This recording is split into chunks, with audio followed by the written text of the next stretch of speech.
escuchar el silencio, para encontrar el camino.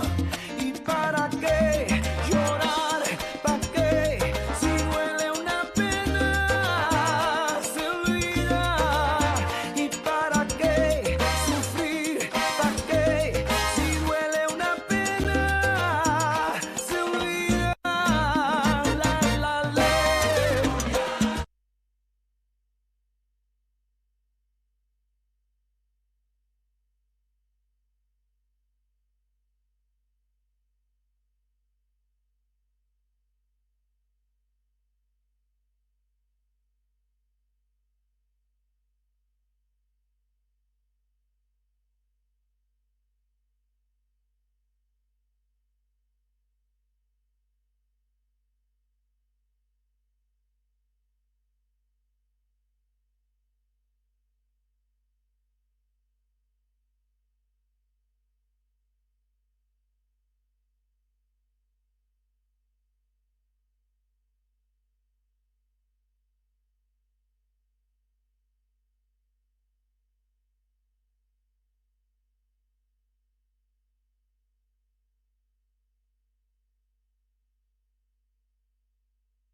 Spotlight on.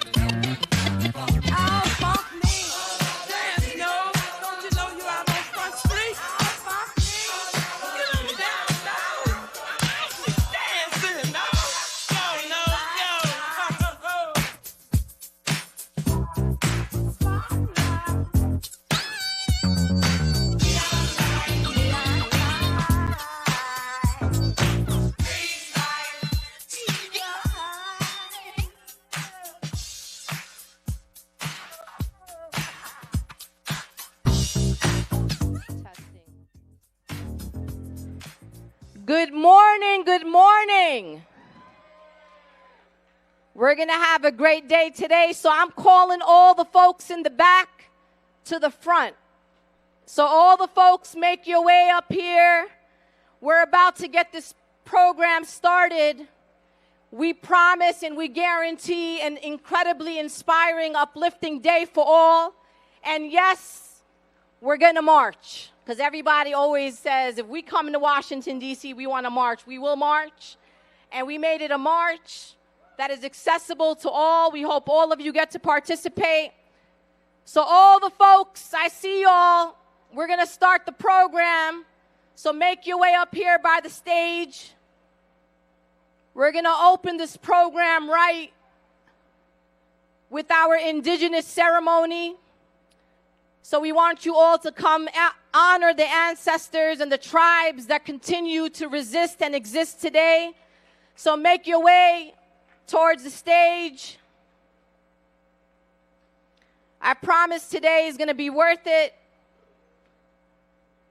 We're lucky actually that it's not too sunny out here, so y'all can enjoy yourself. If there is someone who is a person with a disability or requires a seat, please make sure to give up your seat to our elders or to people with disabilities to make sure that they have an opportunity to also enjoy this program. So I see folks walking over, all those folks all the way in the corner in the back. I see one fair wage people with the pink shirts this way. The stage is this way. Come on over here, one fair wage.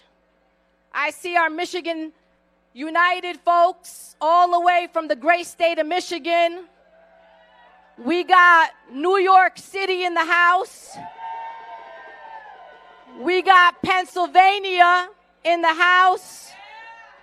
We got folks that came down here from Maine. Where's New Jersey at? We got New Jersey in the house. Listen, I was going to wait because talk about determination. They came all the way from the West Coast.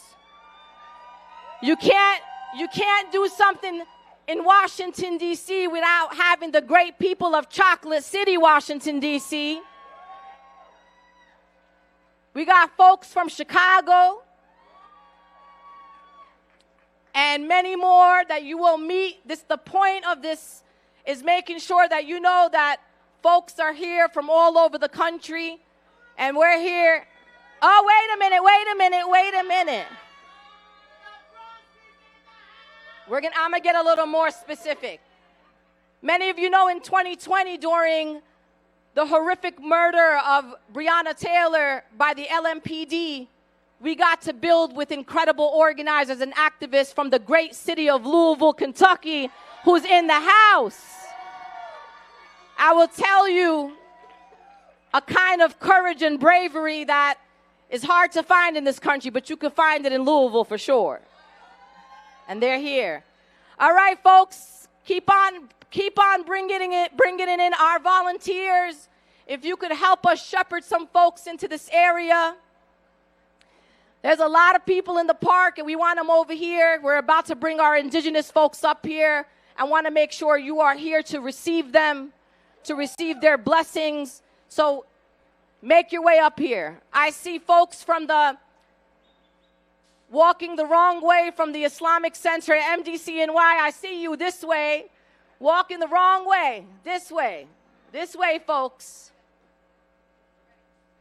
So I'm going to give it away to the incredible folks from the Piscataway Nation. You want to say something?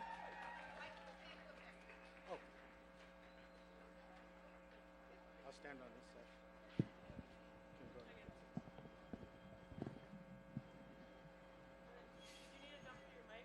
No. All right, how's everybody doing this afternoon? All right, I can't hear you. All right. My name is Johnson Taylor. I'm from the Ponca tribe of Oklahoma and the Southern tribe of Colorado. We are here with the Piscataway Nation Indian tribe. This is the homeland of their people. We here as a family, we are here and honored to support your event and your cause of what is going on. As Native American people, we haven't been here for 250 years. We was here 200 million years before. I'll say it that way. As the tribes that we represent, the Southern Ute, the Ponca, and the Lakota tribes, we are the Southern Ute, the Ponca, and the Lakota tribes. We are here to share song and dance, and a little bit of story and origin that goes with the dances that we come to share. In our events across Indian country, across Mother Earth, we're always opening up at our events with prayer songs, songs of blessing, so things can go good, and what we are here for, what we are here to do. So I would love to share this song and talk about it a little bit from the Ponca people. This song is very meaningful when you understand the words. It talks about our Creator. It talks about the way of life that we are supposed to live as a people, to love one another, to look after one another, to take care of Mother Earth. This is our home. It will always be our home.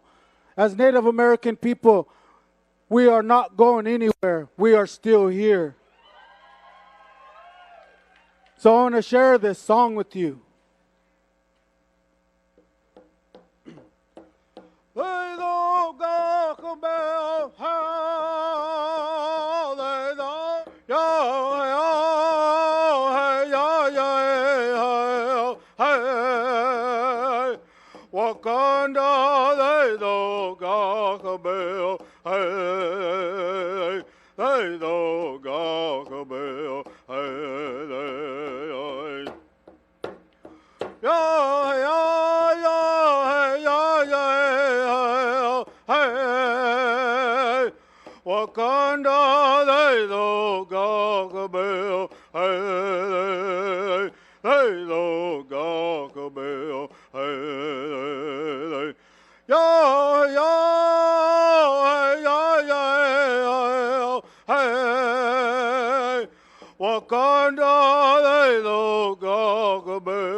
Thank you.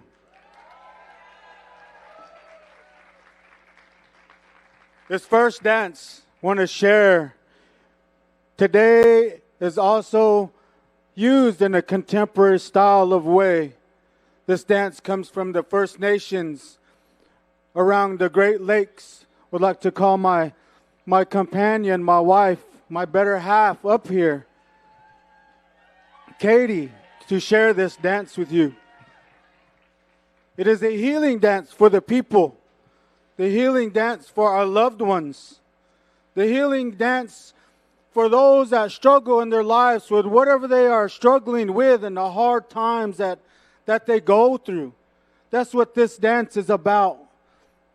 When she dances and as her feet touches Mother Earth, she is close with Mother Earth. Her prayers are being sent for those that are struggling, like I have mentioned. This is the women's jingle dress style.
Thank you.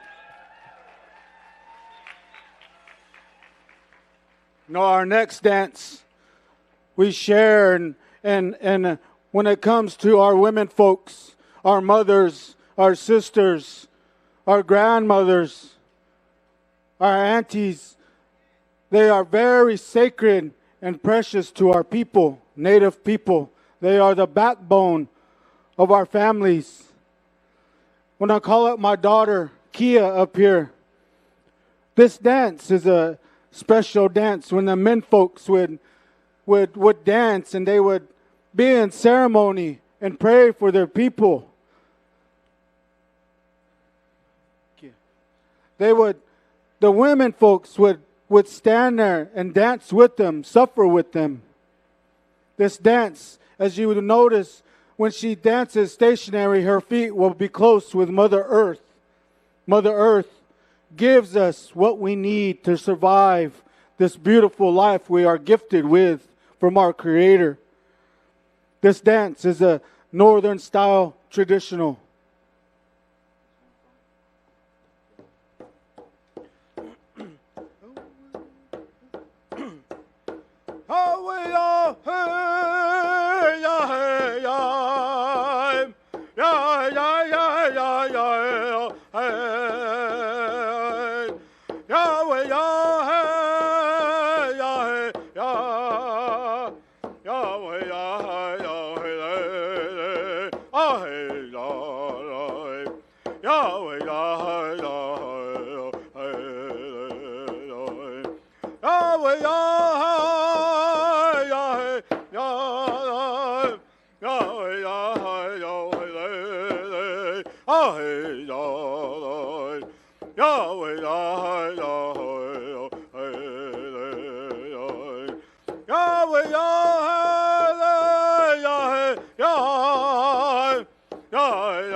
Thank you.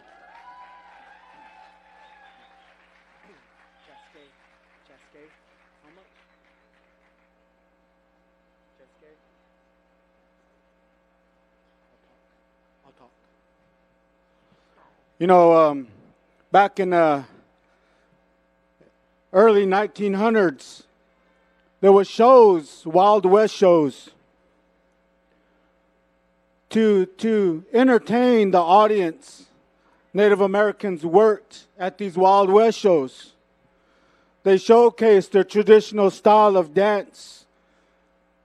And as the spectators were enjoying the shows, the owners of the shows wanted Native Americans to do something more with their regalias, with their dance style, to make it more exciting for the audience. This dance is a very exciting, energetic style of dance. It is more contemporary style. So when you see Cheske, as I call up his name, to come up on the stage to share his dance style, I want you to cheer him on. As the speed of the drum speeds up, his footwork will speed up in time with the drum. Cheske, very accomplished young man in his teens, one of the top dancers across the nation, and he's here to share his style of dance. He's won many championships And as he goes forward in his life, we encourage him to enjoy this style that he wants to live with his education today is important to our children as long as he continues to be involved with his people and his culture. That's the most important thing that we want for our children. This is the men's fancy dance style, fancy war dance style. Let's go. Let's cheer him on.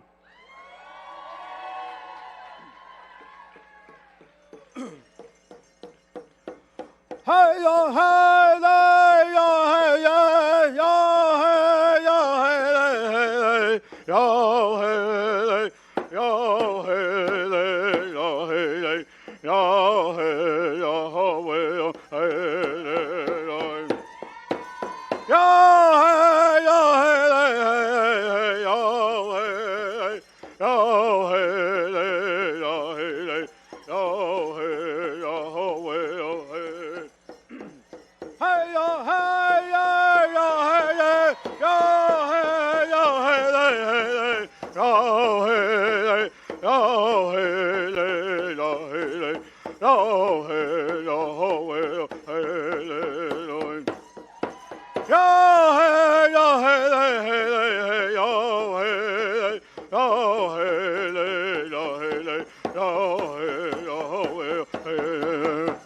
Ah. One more. A little faster. They can't hear you. You know, he's danced many places across the United States. The songs get faster. More songs are sung. There's times and he's probably danced 10 songs in a row. Faster and faster and faster. The endurance that we have to continue these dance, it's going to get more exciting. So here we go. Let's cheer him on.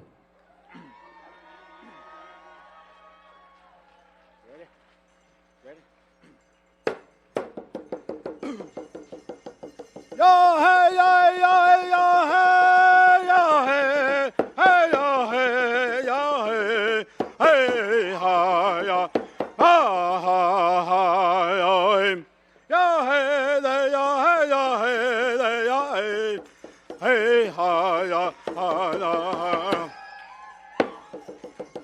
Yo, hey, yo, yo, yo, hey, yo, hey, hey, yo, hey, they, yo, hey, they, hey, ha, ya, ha, ya, ha, yo, yo, hey, they, yo, hey, yo, hey, they, hey, they, yo, hey, ha, ya, ha, ya. Yo, hey, they, yo, hey, they, yo, hey, yo, hey, they, yo, hey, hey, ha, ya, ha, ya, ha, yo. Oh, hey, hey, oh, hey, oh, hey, oh, hey, hey, ah, ah, ah. Ah. One more time.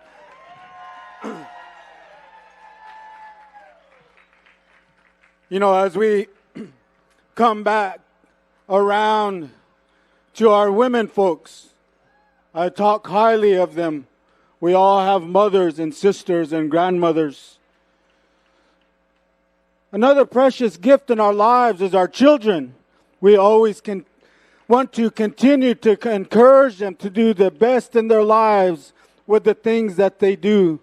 I want to call up my daughter, Ieska. You know, this next dance here is a women's dance, a contemporary style of dance, as you witnessed the men's fancy feather dance. You know, the women, long ago, before they decided to go in that arena, that place of healing, you've seen the traditional style, how they stationaried. They've seen the men enjoying themselves in the arena. So the women got up, put a shawl over their shoulders to mimic a movement of a butterfly, the gracefulness movement of the butterfly. The women said, if the men can do it, we can do it better. My daughter, like I said, we encourage our children. They are precious to us, to our families. This is the women's fancy shawl.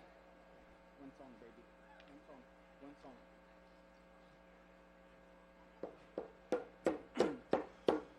Hey, nay, no, hey, ya, hey, ya, ya, hey, ya, hey, nay, nay, no, hey, hey, hey, cheer on! Ya, hey, ya, hey, nay, no, hey, ya, hey, ya, ya, hey, ya, hey, nay, no, hey, ya, hey, ya, hey, ya, hey, nay, nay, no, hey, hey, hey, ya, hey, ya, hey, hey, ya, hey, ya, hey, nay, no, hey, ya, hey, ya, ya, hey, ya, hey, nay, no, hey, ya, hey, ya, hey, ya, hey, nay, nay, no, hey, hey, hey, ya, hey, ya, hey, ya, hey, ya, hey, nay, no, hey, ya, hey, ya, ya, hey, ya, hey, nay, no, hey, ya, hey, ya, hey, nay, nay, no, hey, hey, ya, hey, ya, hey. Ah. Once again, it is an honor to be here to share song and dance. I wish there was more time to share. It was always said, and what I hear from our old ones, they say, our Creator has made a way for us in our lives. And as I talked about, Native American people, other indigenous tribes, we're here longer than America was called America. We celebrate and we honor our people with song and dance. They said, don't cry what happened in the past. Honor them, because our Creator is always going to make a way for us. This is our home. We ain't going nowhere. We are from the Piscataway Nation. Thank you.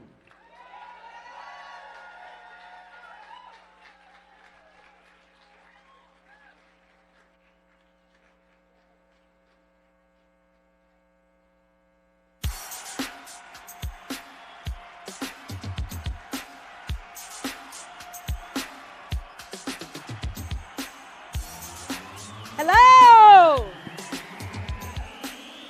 Let's give it up for the Piscataway Nation. Thank you so much for being here and for opening for us.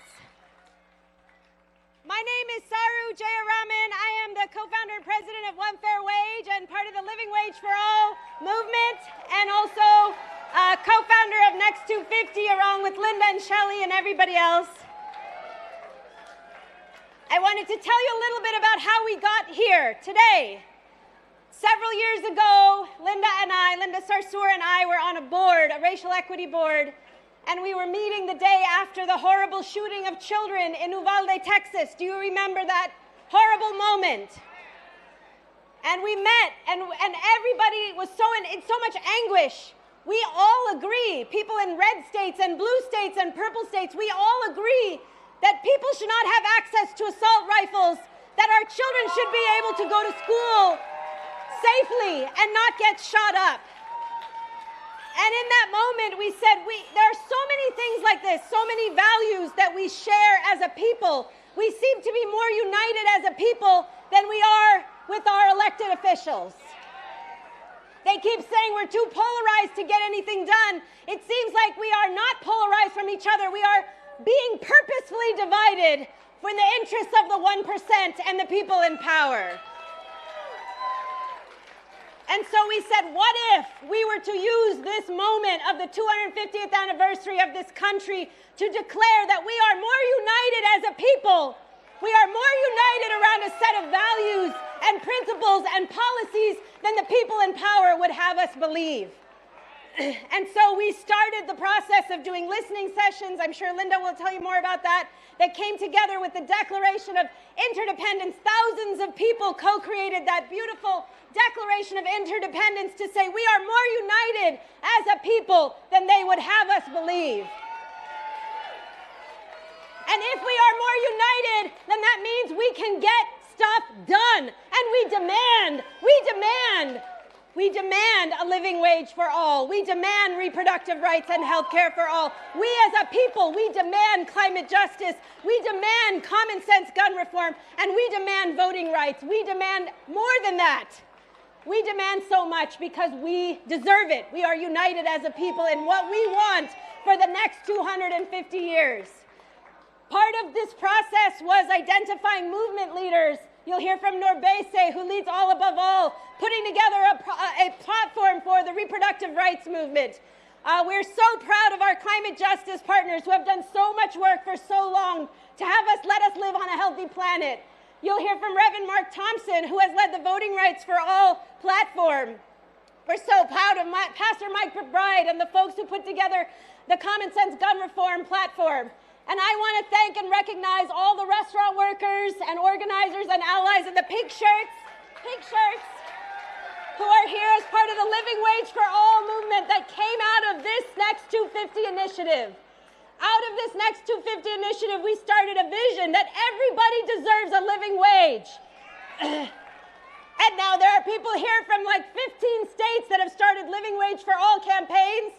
And this week, in the U.S. Senate, they introduced the highest minimum wage in U.S. history, $25 an hour. And we are moving 30 in California and Hawaii. And you'll hear from a young woman in Alaska, Native Alaskan there, moving $25 in Nome, Alaska. It is exciting, it is inspiring, and it is because we believe that we need to put forward not just what we don't want, not just what we're against, but what we are for. Our vision of a future that is different, that is inclusive.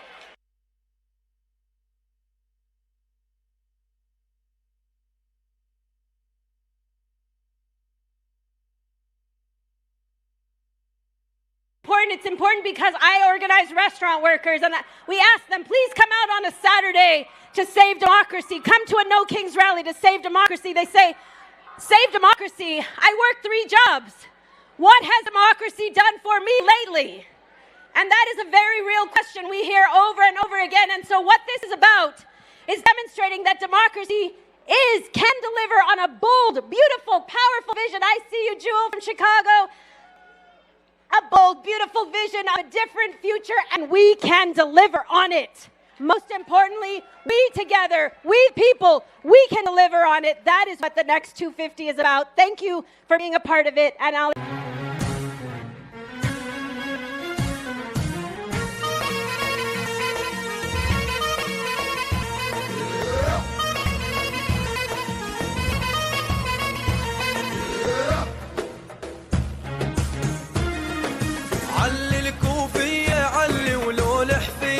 وغني عتابة وميجانة وسامر فيها.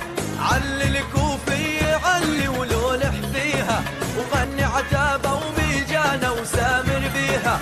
هز الكتف بحنية جفر عتابة ودحية، هز الكتف بحنية جفر عتابة ودحية، وخلي البارود يهلل ويحليها، خلي البارود يهلل ويحليها. Good morning, Washington, D.C. So I was going to come up here, right? My name is Linda Sarsour, and I came here today to Washington, D.C., unapologetically Palestinian American, unapologetically Muslim American, and of course, still unapologetically from Brooklyn, New York. Sisters and brothers and family, we are at a crossroads in this country. And there are people trying to revise our history. There are people trying to change our history. There are people trying to tell us who belongs here and who doesn't belong here. And we came here to Washington, D.C. during this 250th anniversary to declare that the Next 250 is for all of us. And when we say all of us, we mean all of us. We are the first generation in American history that has to tell a younger generation that they have less rights than us. throughout the 250 years, there has always been some sort of incremental progress. So we have to ask ourselves why. Why is it that our generation has allowed for us to roll back our rights that those before us fought and shed blood for in this country? I want to remind people that the last 250 years is not just genocide, land theft, enslavement, Jim Crow, internment of Japanese, and all of the injustices that many of our people still experience. The last 250 years are also triumph and victory. There are people from our communities that won things for our people. There are people who sacrificed so we could stand on stages like these and speak our truth and declare our values and our principles. And today we honor them. Many times people know and are very clear what we are against. We are against fascism. We are against authoritarianism. We are against wars. We are against racism. But the question people ask us all the time is, what are we for? What do we stand for? We stand for black people and the sanctity of their life and for them to thrive in this country. We stand for the dignity of our immigrant neighbors who are being kidnapped by rogue agencies like ICE. We stand for this idea that everybody deserves health care in this country and shouldn't die because they can't get access to a doctor. We are a people that stands for our right to participate in democracy as they continue to strip us of voting rights all across this country. We stand up for human rights and dignity of people all over the world, including the Palestinian people, the people of Iran, the people of Lebanon, the people of Venezuela. Sisters and brothers, in the next 250 years, because of the work that we will do, because a lot of people say, do you believe in this country? Do you love this country? Well, guess what? If we didn't love our country, we would stay home and say, y'all do what you always have done. But we believe in this country because we are the potential of this country. And if we want justice, if we want freedom, if you want to be truly the greatest nation on earth, you got to do the work.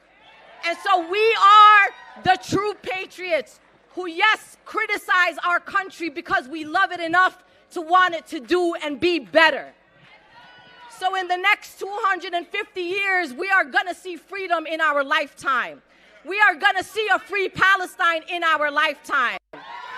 We are going to see a new generation of young people who are going to have a healthy planet to live and thrive on. So let's move here with intention, with your back straight. And I want you in this space that you are in today to be unapologetically who you are. Wherever you came from, whoever you are, put your back straight and your head held high, because you are welcome here and you belong here.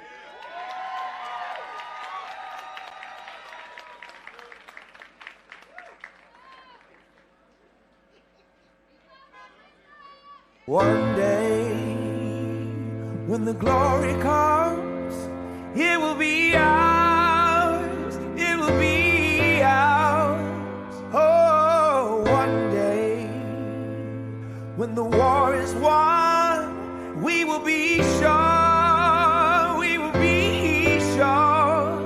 Oh, glory, glory, glory. Oh.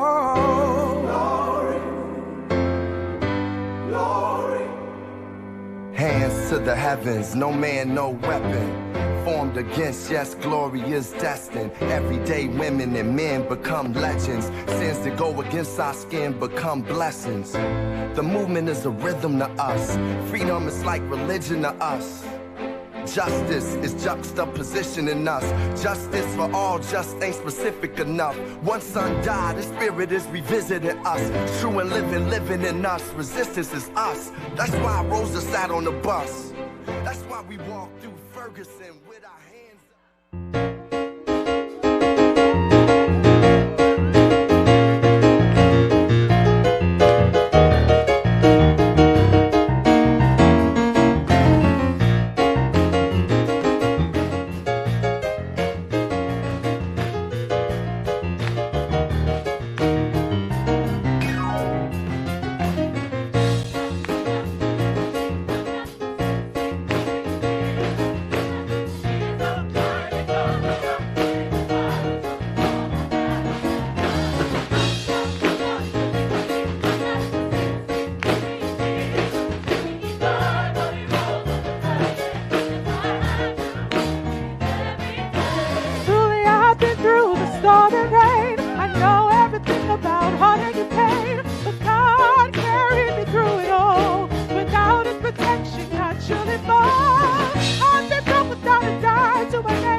I can't, 'cause I'm called on Jesus' name. You can't tell me that God isn't real, 'cause I got the victory, and that's why I'm still here.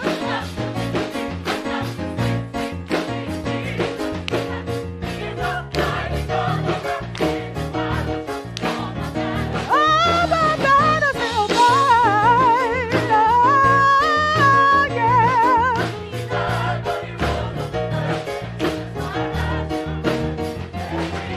I'm not worried about material things I don't have. I just trust 'cause I'm sure I'm in my Savior's care. And I know my blessing is on the way. I can't see it right now, but I stand by faith. I've fought many, many battles in His name. I held up the bloodstained banner I proclaim. And Jesus is the truth and the life. Believe it when I say He will make it all right. Yes, I do.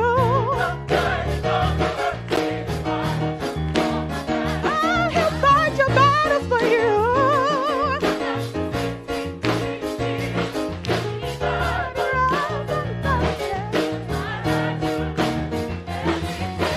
Yeah, I got the victory. Yeah, I got the victory. Yeah, yeah, yeah, yeah. Oh, yeah, I've got the victory. Yeah, yeah, yeah, yeah, yeah, yeah. Oh, sis, you got the victory. Oh, yes, I do. He'll fight all my battles for me and you.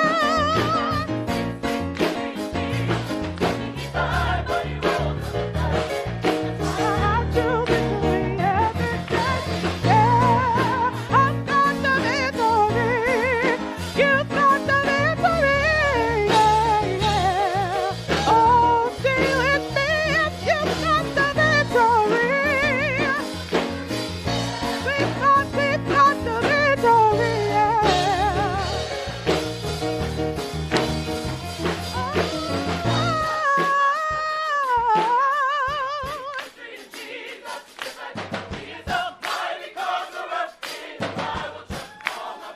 Oh, my battles will fight.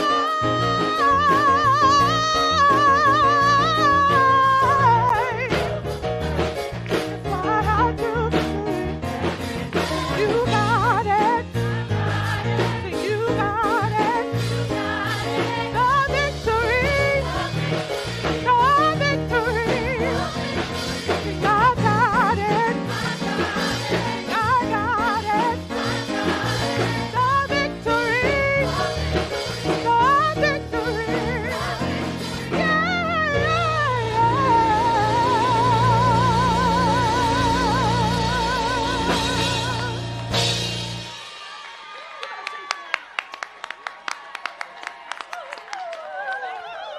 You cannot celebrate America without celebrating American gospel music. But also, you got to go back and celebrate the American Negro spiritual. We are going to sing one spiritual right now. I know I've been changed.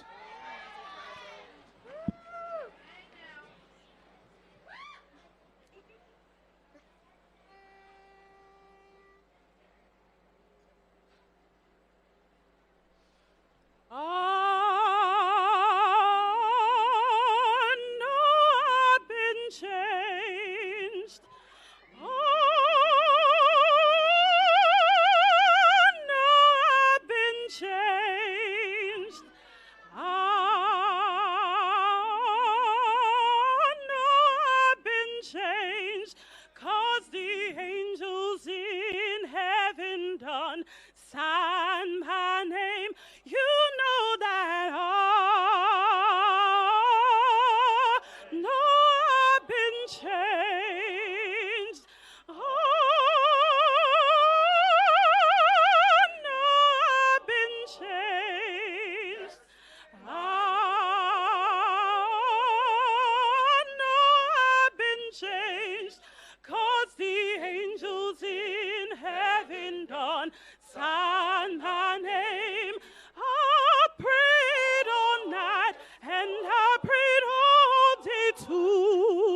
The angels in heaven done sign my name.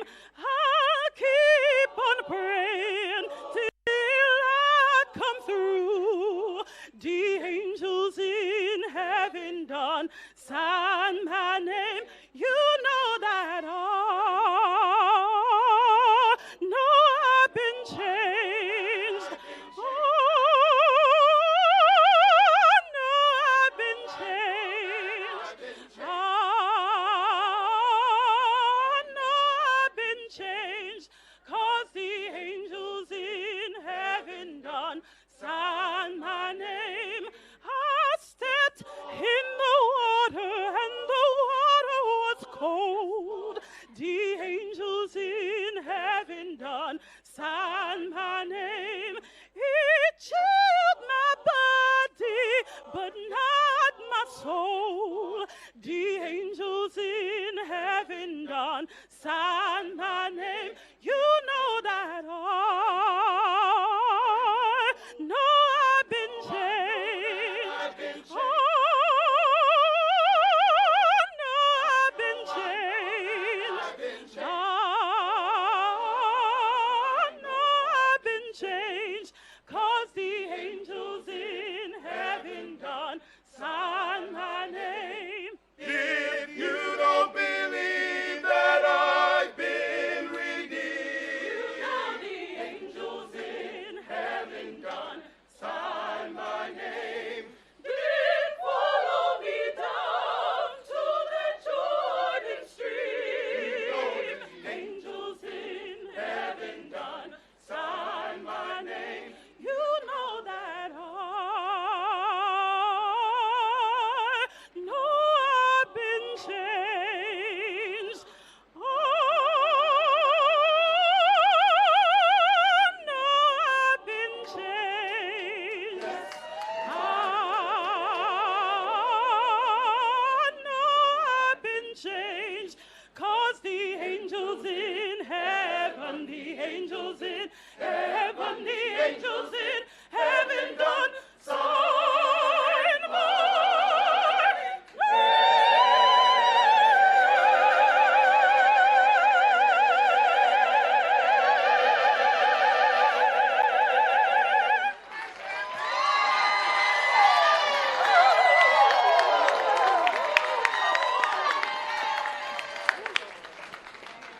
And one last gospel selection we thought very appropriate as we look forward to the next 250 years. The best is yet to come.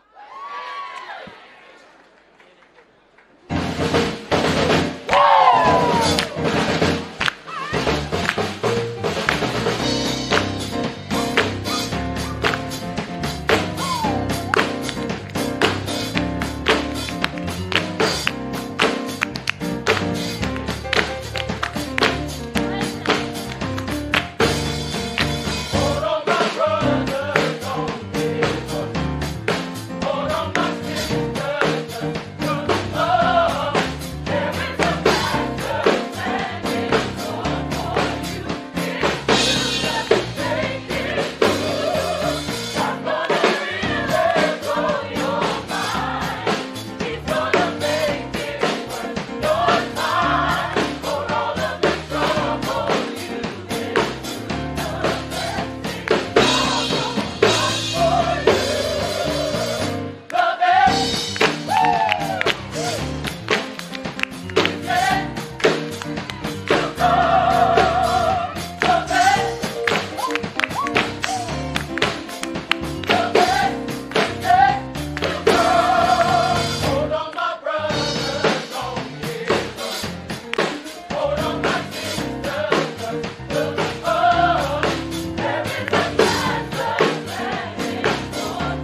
Morgan State University Choir. And a hand for our musicians, Chester Burke, Jarrell Jones. Morgan State Choir. See you next time.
Good morning, everyone. Hello.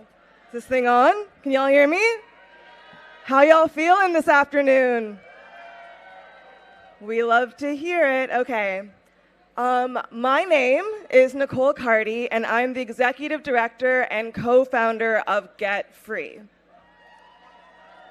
For those who don't know, Get Free is a youth-led movement to repair past wrongs, remove ongoing barriers to equality, and unleash a future where freedom is for all. Get Free is also proud to be one of the anchor organizations for today's All of Us nationwide mobilization, of which this gathering here in DC is the flagship mobilization. So give it up for yourselves for being here. It's my pleasure to be here with you all today on the eve of our nation's 250th anniversary. And while we celebrate how far we've come and where we want to go in the next 250, it's vital to remember that our country has yet to become a place where independence and freedom are truly for all. And I would know. See, I'm a third-generation Georgian. I was born and raised in Atlanta, and my father grew up there too, except he grew up under Jim Crow. Just one generation ago, my family was navigating state-sanctioned laws that excluded them, exploited them, and treated them as less than human, the echoes of which shaped my childhood and continue to shape our present. Our country still moves in the wake of our original sins. And today, a powerful few are trying to minimize that history. They're trying to erase the histories of Jim Crow, slavery, indigenous land theft, and genocide from museums and from public memory. But pretending this history doesn't exist doesn't erase the poverty it created, it doesn't restore the wealth that it plundered, or the lives that were cut short. And it doesn't erase the legacies of this violence that are still echoing to this day. No. The only thing this whitewashing of history does is to make addressing its impact impossible, which is exactly what these powerful few want. We can't fix what we don't know, and what we fail to repair, we repeat. And repeating is what we're doing right now. Look around.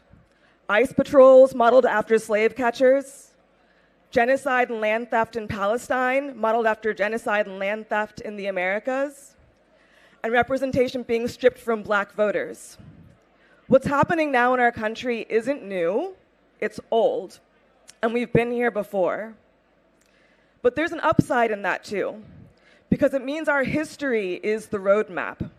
Our movement ancestors have defeated greater odds with fewer resources. They show us the way to real democracy and economic prosperity is actually through reckoning with the truth of our history and confronting its worst injustices. Our abolitionist movement took the racialized violence of slavery head on, and in doing so, laid the very first foundations for equal protection and voting rights in our Constitution. The civil rights movement did the same, directly confronting the structures of institutionalized white supremacy, and in their triumph, secured the Voting Rights Act and ushered in a suite of reforms to create a great society that cut poverty in half in just a few years. And history tells us a few key lessons. It shows us, one, mass movements led by young people have been the engine of transformative change in this country. Two, that in America, racial justice, economic justice, and democracy rise and fall together. And it shows us that when Black and Native people get free, we all get free.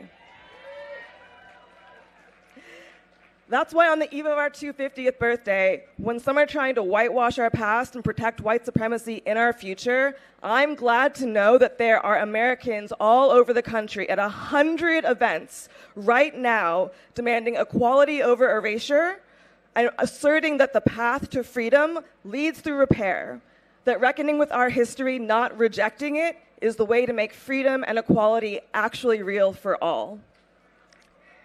Yeah, you can clap for that. So now is the time to pick up the baton from our ancestors and follow their example. This is why Get Free is building a movement of young people to step up into the legacy of the freedom fighters who came before us, finish the unfinished work of the civil rights movement, reckon with and repair the ongoing harms of white supremacy, and realize a future where this country fully lives up to its potential. We've been here before, and we can do it again. That's right. Let's get free.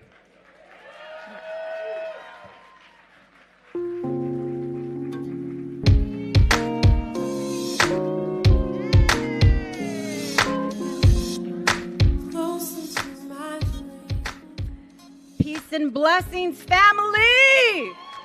Welcome to the next 250. My name is Carmen Perez Jordan, and I have the honor of serving as a co-lead and organizer of Next 250. There is a moment in history when a generation is asked a question so profound that its answer echoes long after we are gone. This is one of those moments. As our nation approaches its 250-year anniversary, we're not simply reflecting on the past. We are deciding what story the next generation will tell about us. 3 years ago, we asked a simple question. What do we hope for the next 250 years of the United States? To find the answer, as Saru and Linda mentioned, we organized with groups in 36 states. Some of you here from Puerto Rico to Hawaii, and gathered with 25 tribal nations. We listened to more than 2,500 people. We heard stories of struggle and resilience, parents hoping their children would inherit a better future, workers trying to make meets end, young people wondering if democracy could still keep its promises. But beneath every story, we heard the same human longing to belong. That question is deeply personal to me. I come before you as a daughter of a Mexican immigrant and indigenous Chicano whose ancestors lived on this land before there was a border. I am here because generations before me refused to disappear. A 6-year-old boy was deported in the 1930s from the United States with 3 generations of his family, all U.S. citizens, to a country they had never stepped foot on or called home. He was about the same age as my children, Jay and Dom. I know that story too well because it was repeated to me for years to never forget. This is the story of my father, my grandparents, and my great-grandparents. And it is the story of millions who were made feel like they did not belong. I've questioned whether I belonged myself, not because of this government, but because sometimes even those working to build a better world forget to make room for one another. That's where I learned this. Belonging is not something we're given. Belonging is something we co-create. Every time we choose dignity over division, every time we choose courage over fear, every time we choose one another. So today, I want to tell you something. If no one has told you lately, you belong. You are worthy. You are enough. And you are beautiful. Your ancestors fought so hard and dreamed of you. And the generations yet to come are waiting for what only you can build. Y para mi comunidad latina, ¿dónde están? Si nadie les ha dicho esto, últimamente ustedes pertenecen. Este país también es de ustedes. Hemos pertenecido, pertenecemos y seguiremos construyendo el futuro de esta nación. And that is true for every person here today. Tomorrow morning, let's learn someone's name. Welcome the new family to your neighborhood. Show up for someone whose rights are under attack. Continue to volunteer, organize, vote, lead, because history isn't asking what we believe. History is asking what we will build. Our ancestors dreamed of us. Now it is our turn to build a country worthy of the generations still to come. Let's build the next 250 years together. Gracias. Power to the people. Sí se puede.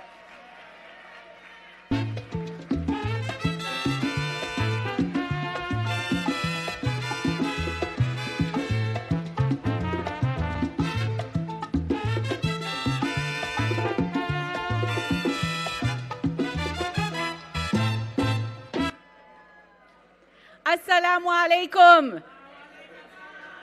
Greetings of peace to all of you. My name is Zahra Billu, and I am the Executive Director of the San Francisco Office of CARE, the Council on American Islamic Relations, the nation's largest Muslim civil rights organization, and depending on which governor you ask, public enemy number one. 3 years ago, my sister Linda invited me to a meeting. And whenever my sister Linda invites me somewhere, I show up and I ask questions later. She said, let's dream about the next 250. Let's ask the question of the future we want to build. Who are we and where are we going? And we spent several beautiful days dreaming, building, imagining, and strategizing. On the last day of our meetings,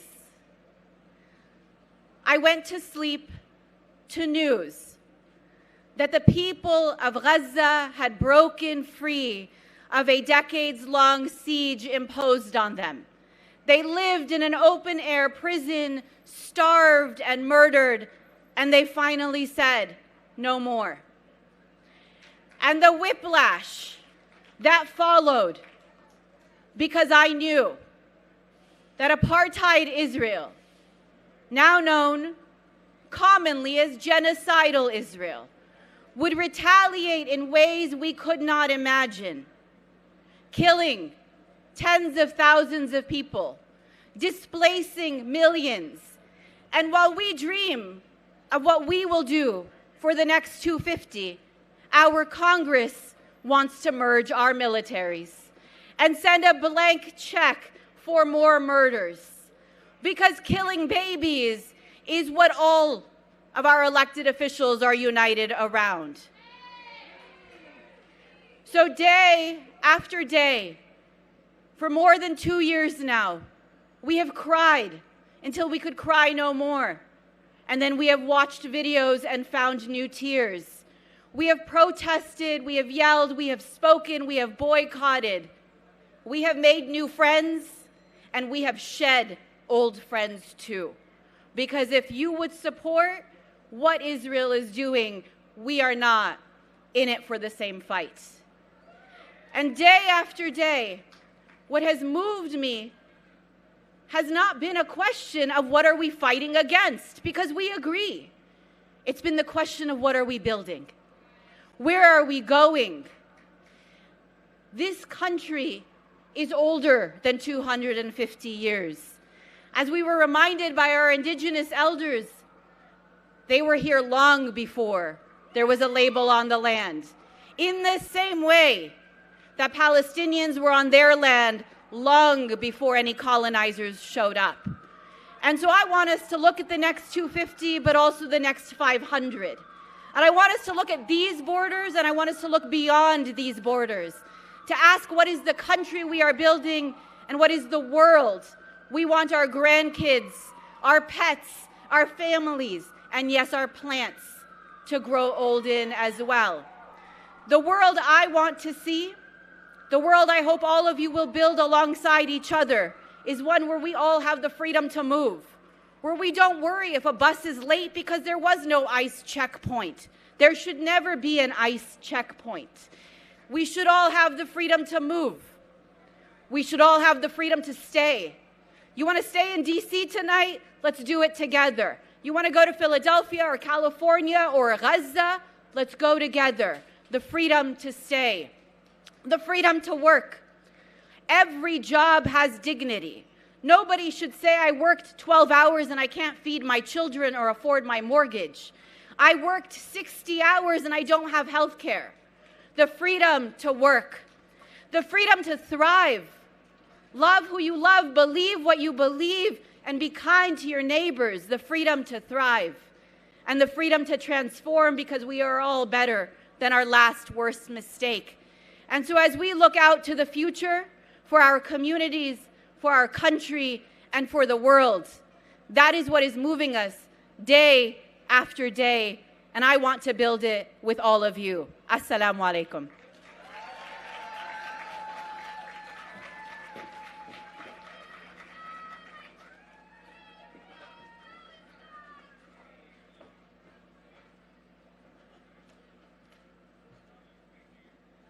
Assalamu alaikum. Peace and blessings to you all. My name is Murad Awauda. I'm the president and CEO of the New York Immigration Coalition. Is New York in the house today? We can do better than that. We're the loudest people in the world. Is New York in the house today? I'm also the proud co-chair of the Fair Immigration Reform Movement. Is Firm in the house today? Okay, they're in the back. Make your way to the front. Brothers and sisters, I am so proud of being here with you and standing in community. In this dark moment, look around you. Every walk of life, every corner of this country, standing shoulder to shoulder for a nation that we all believe in, where we are all able to be free. So today, we declare our interdependence to one another, because we need one another. We need each other. I can't hear you. Do we need each other? That's right. And we will continue to fight for one another every single day. The Trump administration wants to divide us. And will we let them? That's right. Because we live here, we grow here, and we continue to want to allow our children to thrive here. And when we fight together, what happens? We win. When we fight together, we can do it better. When we fight together, they are coming for our clean air. They are coming for our vote. They are coming for our bodies. They are coming for our children. They're making us choose between rent and groceries while they give their billionaire buddies trillions of dollars of tax breaks. And they're driving our immigrant family members and neighbors into the shadows and into the deportation pipeline. Is that a country we want to belong to? Is that a country we will accept? This is no accident. This is actually their plan. He serves his donors and billionaire buddies, they cash in and we get the bill. And their attacks on immigrants is how he's feeding his base. So he hunts our brothers and sisters down in the street, in courthouses, at schoolyards, on their way to work. Last week, just a few days ago, the Supreme Court handed the administration a power to rip temporary protected status away from Haitians and Syrians in our country. In less than 30 days, over 300,000 of our Haitian brothers and sisters and Syrians are going to lose their work authorization and their legal protections. Neighbors, parents, caregivers, business owners, people who have fled disaster, who have built their lives here, who have bought homes, raised families, and poured billions of dollars into this country's economy are going to be torn away. And they want us to believe that we all don't belong here. They want us to believe that we don't have our Haitian and Syrian brothers and sisters' backs. And they won't stop there. Now they have a loaded gun pointed at 1.3 million TPS recipients and every mixed status family in this country. This is not one attack. This is a campaign to erase us, to erase the power of black and brown people who call this country home. So hear me. Donald Trump does not get to decide who belongs in America. We, the people, decide. We also decide what our values are. Who decides what our values are? This year, this nation turns 250 years old. The simple question is, who does the next 250 years belong to? This belongs to us. They belong to all of us, every soul who calls this country home. And I have a message to Congress. Do your job. They have the opportunity to stand up and fight back, and instead we see them cowering. They need to stand up and defend temporary protected status. They need to stand up and create a pathway for citizenship. They need to stand up and protect our votes, which are on the line right now, and give our children the ability to live in a nation with clean air and a future worth fighting for. Will you all join us in this fight? Protect every person. Protect every neighbor. Every single one of us deserves the rights that are enshrined in the U.S. Constitution. We deserve a guaranteed living wage. This is a country we are all belonging to. This is the country we are owed. And we are done waiting. They are not afraid. We are not afraid. And they want us to be afraid. But we are fearless. They want us to be silent, and we will not. They want us gone, but this is our home. We belong, and we are here to stay. Thank you, everyone.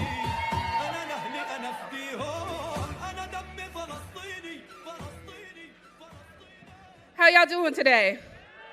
I know it's hot, but we out here. My name is Nerbese Flint, and I am the president of All Above All In, and All Action PAC. At All, we work towards a world where every person has the freedom, dignity, and full autonomy to make decisions about our bodies, our families, and our future. And lately, that freedom has been in dangerously short supply.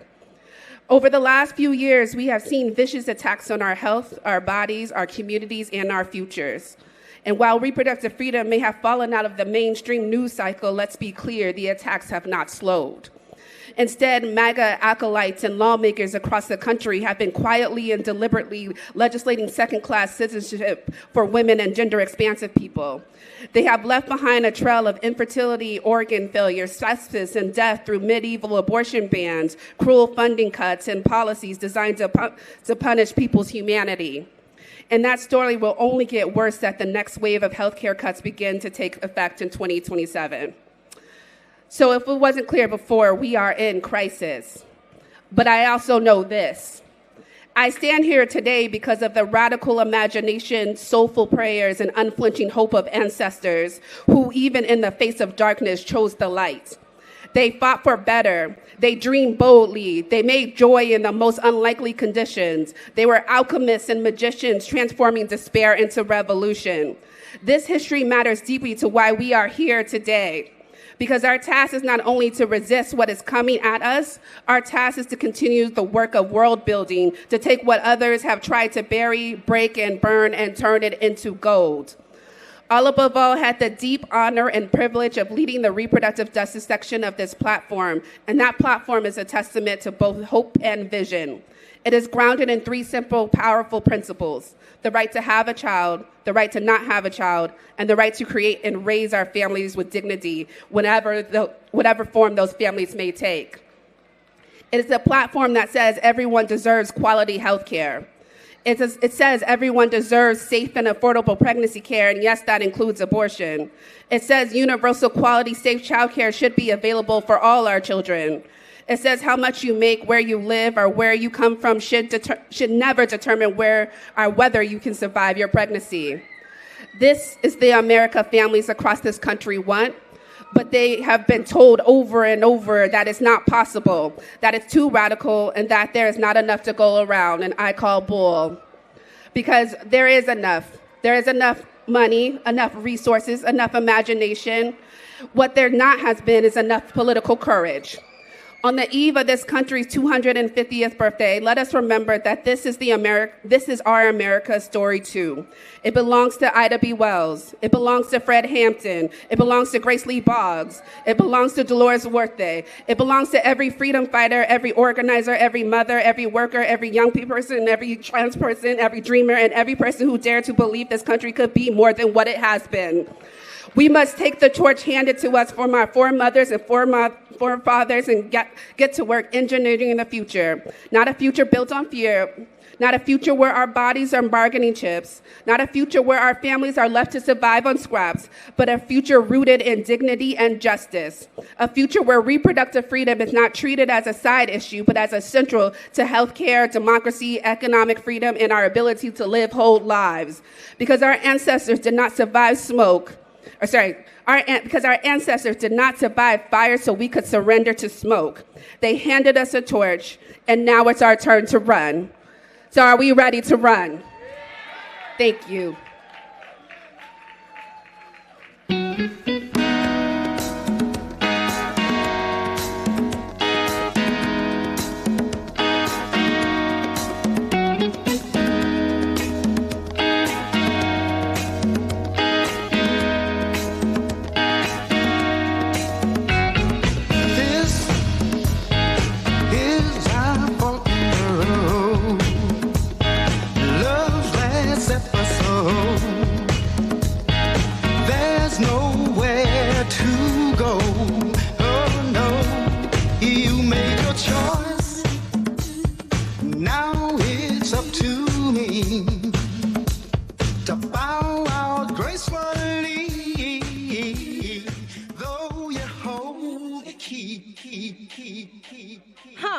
My mic sounds nice. Check 1. My mic sounds nice. Check 2. My mic sounds nice. Check 3. Okay. What's up? Said my mic sounds nice. Check 1. My mic sounds nice. Check 2. My mic sounds nice. Check 3.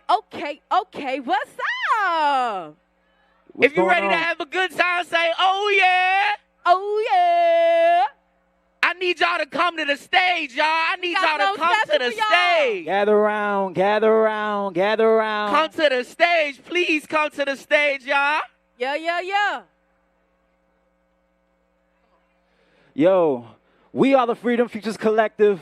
My name is Trailer G. And my name is Ahmad. I'm the one and only Majay. And we came here to have some fun one time. Y'all ready to have some fun with us? Y'all can do better than that. Y'all ready to have some fun with us? One more time. Y'all ready to have some fun with us? Oh, all right. I like that. So, we got 2 pieces. But before that, we got a chant we want to teach y'all, right? It sounds like this. I'm going to say our vision, our future. Then you all are going to respond No one is excluded. And then I'm going to repeat our vision, our future, and then you're going to respond, we all are included. Yeah. You got me? So it's going to sound like this. Our vision, our future. No one is excluded. Our vision, our future. We all are included. Our vision, our future. No one is excluded. Our vision, our future. We all are included. Our vision, our future. No one is excluded. Our vision, our future. We all are included. Our vision, our future. No one is excluded. Our vision, our future. We all are included. That sounds good, but I want to hear them say it, all right? So let's see if they got it, all right? Y'all ready? Y'all ready? Our vision, our future. Our vision, our future. Our vision, our future. Our vision, our future. Our vision, our future. Our vision, our future. One more time. Our vision, our future. Our vision, our future. We all are included. Y'all make some noise, They y'all. got it. That's what's up. They got it. That's So- what the next 250 is looking like. Yeah. But before we get into that, we're going to talk about the past and where we come from. Talk to him, Ajay. I want to copy the style of the greatest because most of my people don't blend it with paper. We going to stand out. It can't nobody tell us that loyalty, passion, and pain not the fake. This is a young generation. They silence the patient, and now we going to fight and be noticed. I cannot tell you that we going to survive it, but we cannot doubt it. Our love is the fire. They don't have passion for life as we know it. Closed doors, open doors. It don't matter. We'll be fighting. We killing each other. Our lives, they will always matter in this generation. I can't live without them. Listen to life, and we can't be alone in our struggles. Just looking, we live it like lions, fighting for life. All of the dreams that they said would come true just got tough from mine. I'm living life, and it's not the greatest, but I had to live it. Look past some of my haters. You learn to keep up with you hunting like chasers. They're not gonna give us peace till we all hate it. Ad guy, that's the owl nation. That's a to the white A. People running at his owl faces. You gotta learn that society lasts. You talk about loving, then they not invited. You talk about peace and put countries at war, and they say that America's all you should want. Woo, and that's a lie. And you see the pain in my eyes. You think they're telling me lies. Our people, not the enemy. Look at the news and you see what they'll do to be America. And this is a country of pain and not peace. Peace. Freedom was promised, not Promised to me. They hate the life that was Given given to to me. Hated by people who live for the peace. Violence is basically all that we see. Try to be nice and they silence the peace, and it's pain in my eyes. Can't you listen to me? America. America. And this is the country of pain and not peace. Peace. Freedom was promised, Not promised to me. They hate the life that was given to me. Hated by people who live for the peace. Violence is basically all that we see. Try to be nice and they silence the peace, and it's pain in my eyes. Can't you listen to me? America. American as apple pie, but I was never the apple of your eye. Just like your flag, you hung me high. Instead of pride, I was penalized. Yeah. I'm the bastard child and the most hated out of all the children. Castrated with all my contributions, there won't be a severance. America, you've been a bad parent. Brought such anguish to make me vanquish. You've been tainted. This land ain't sacred. Blood on the pavement, and it's blatant. Your foundation is about to cave in. You need a spanking, or better yet, a whooping. Still, I won't suffice all of those lynchings. Since the Declaration, from the beginning, we've been doomed as a whole nation. Who do we blame? The land or the owner? There is a disease, and I ain't talking COVID. Starting to spread since somebody's in the office. It starts with an R and it ends with an ism. The word on the streets, there's a war ahead of us. America is wishy-washy. Who am I to trust? You throw a pity party when you don't get what you want. The word democracy is starting to sound dumb. A noose on my neck couldn't keep my head hung. Politics are politics. It'll never trump God. Enough with the falsehoods and all the facades. You tell me what you want, and I'm going to tell you what you are. No pledge allegiance, but my hand is on my heart. It's a wedge between us, and that's where we can start. Dialogue got to happen. I know that it's tough, but that's America to sweep it under the rug. Yeah. Sweep under the rug the issues like dust, but yet still we rise. For us, that's a must. I am a son to America too, so why don't they want to see my point of view? Yeah. I wasn't raised rich on a silver spoon, had to running into poverty before I got the jewels. America, next 250. What are we doing? This is the use. Democracy. This is our voice. Freedom's our right, and this is our choice. But start small in the nation's capital, something that I just must really adjust. And that is something that I will do. Trust. I'll get to that. I'm going to start with one. Nation's capital, that could be where else but where we at right now, D.C. Yeah. So free D.C., we mean that. Too much trash, gotta clean that. National Guard and police in the streets, locals none under peace, you believe that? President lying in office. But this is not anything new to us. Right. But I will say at the end of the day that it's not cool what they're trying to do to us. Yeah. Federal takeover by reds. Reds. In a city that runs blue. Blue. So red got big reinforcements Since they sent the troops. But crimes that are low, right? Not in office. So why waste of time and money? But commands a command. So let me command that I still want to be black in peace. Not carry this blackish peace. Still wonder why you got nationwide troops with local police. Former DOG worker beat up in the field. Jack making 47 mad. Don't you say I'm spitting facts unbearable because nothing hysterical. Free my D-Dot. See the whole situation terrible. Don't matter the race. When our whole democracy is at stake. Freedom of speech and debate. They don't really try to understand by the thing we say. Chocolate City to gentrification to maggot to go get up out of our way. Political divide in a united place. Free DC, we stand, we stay. Yeah.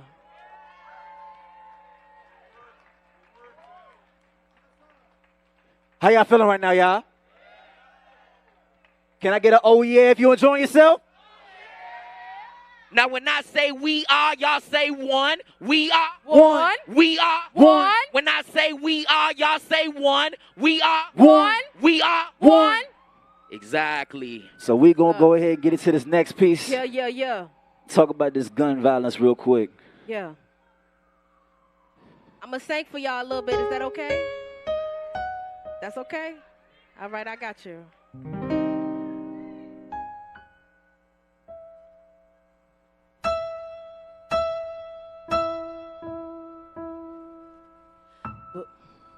Bullets may fly around, but I lay down.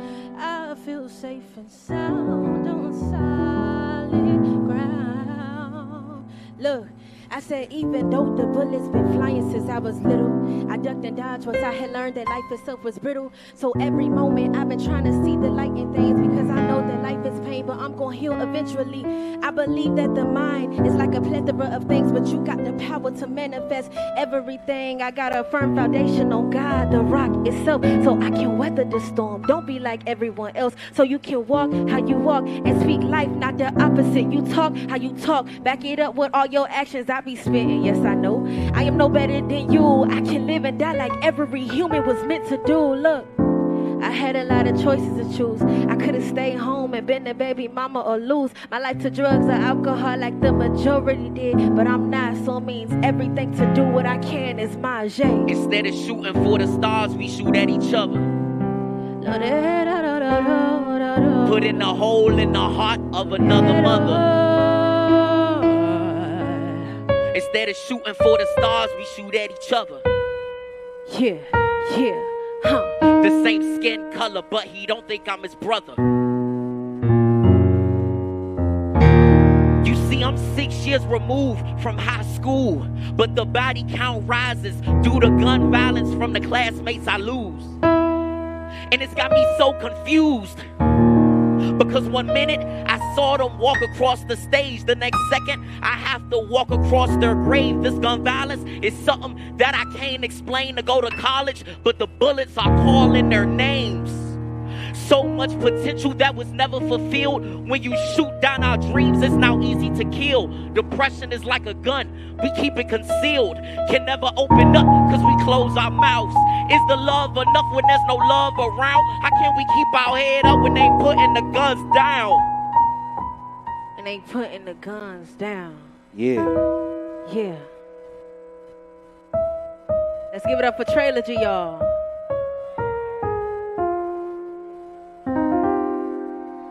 They say bullets never have names, yet they take more than attendance. Raising descendant after descendant, but we cannot stop this ascension. I choose to speak life, that's part of the mission. Believe in who you are, confidence is key. Don't forget the Lord above for prosperity. We thrive in chaos, we still wonder how we do it. Humble mind, I remind that it's God to get you through it. Don't get sidetracked in those sightings or the branches. You're on the main line now, don't get distracted. Trained up in a way you never depart from. Don't stop at small-minded stations you can't fit in but express opinions. Be mindful there is a difference. Don't let naysayers stop the drive in your pistons. I connect these rods like dots. Some say I'm eccentric.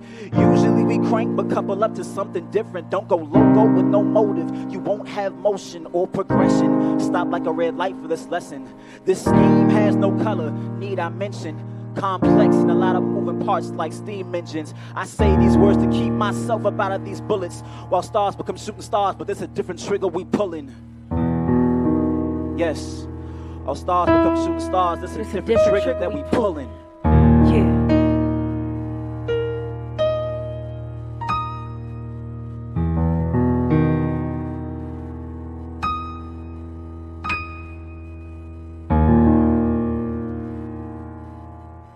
Now, before we go, y'all, I got one more chant I want to do for y'all real quick.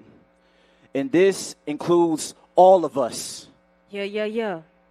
This includes all of us because we all are one. We are all on American soil. We are all in this country together. So I'm going to say, you with me. And in response, I want you all to say, unity. Because you with me is unity. Y'all got me? Y'all got it? We sure? Oh, all right, that's what's up. You with me? Unity. I said. You with me? Huh? Unity. You with me? Say. Unity. Yeah. You with me? Huh? Unity. I said you with me? Unity. Yeah. You with me? Say. Unity. You with me? Yeah. Unity. You with me? Unity. Thank you all. with me? Unity. Appreciate y'all. Yeah. Thank y'all so much. We are the Freedom Futures Collective. We are a creative arts incubator based in D.C. Y'all can find us on Instagram at the Freedom Futures Collective. That's the Freedom Futures Collective. Thank you all for coming out. Thank you all so much. Give yourselves some round of applause.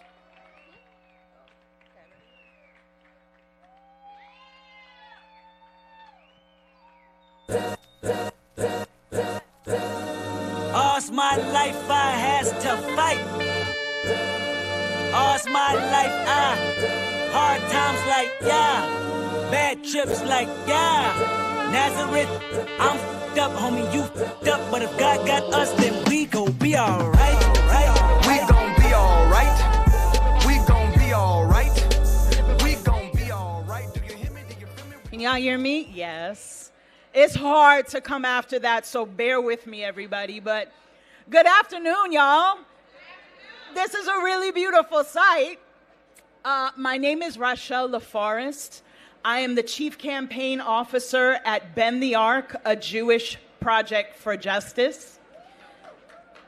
And it was my parents, a Haitian immigrant father and an Ashkenazi Jewish mother. It was their belief in and work towards a United States, just and equitable, free from white supremacy, where black liberation is realized and all of us are thriving. It was their work and their vision that actually led me to do my work at Bend the Arc. Bend the Arc believes deeply that American Jews have a personal stake and an important role to play in the transformational movement toward that vision. And we are here to help organize and mobilize Jews across the country to make that vision a reality through these upcoming elections and way beyond. We are working to bring this regime down together with all of you in solidarity. That word solidarity is one that we use really, really carefully. It means something specific to us. It means that our freedom is entangled together. It means that it is impossible for us to be safe while our neighbors are not. Judaism actually has a liberation theology that grows out of the story of Passover, out of the story of Exodus, the moment of our foundational liberation. In that story, the Torah describes us as being comprised of a mixed multitude, an Erev Rav, not made up not just of Israelites, but all of the people for whom Egypt was an oppressive and narrow place they could no longer remain in safely. There are some interpretations that Jews have of this Erev Rav, this mixed multitude, that deems them the riffraff, or the problematic component of that time. But at Bend the Arc, we are clear that it is our mission to redefine that interpretation for American Jews, to recenter us in an understanding of our place properly within that mixed multitude, within the multiracial majority. That this isn't some radical fairy tale. It is the fundamental baseline of our peoplehood. It is our origin story. And with the material, and was the material quality of our community as we achieved the freedom that we were promised. Together, all of us, especially in these last 18 months, we've been facing an onslaught of horrific, racist, misogynist, xenophobic tactics and strategies designed to repurpose the democratic norms that we all fought so hard for in favor of a white Christian nationalist minority,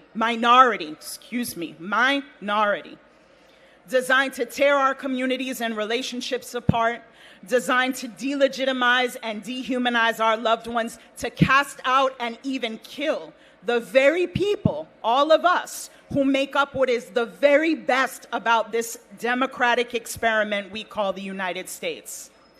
But we are all here today to say that this will not be our future. I heard a brilliant man say last week that we pay our debt to our ancestors by living into the debt to our descendants. So this will not be the country we leave for our children and grandchildren. We will move forward the vision of a just and equitable United States, free from white supremacy, where Black liberation is realized and all people are thriving. I want to bless the organizers who lead us to each other.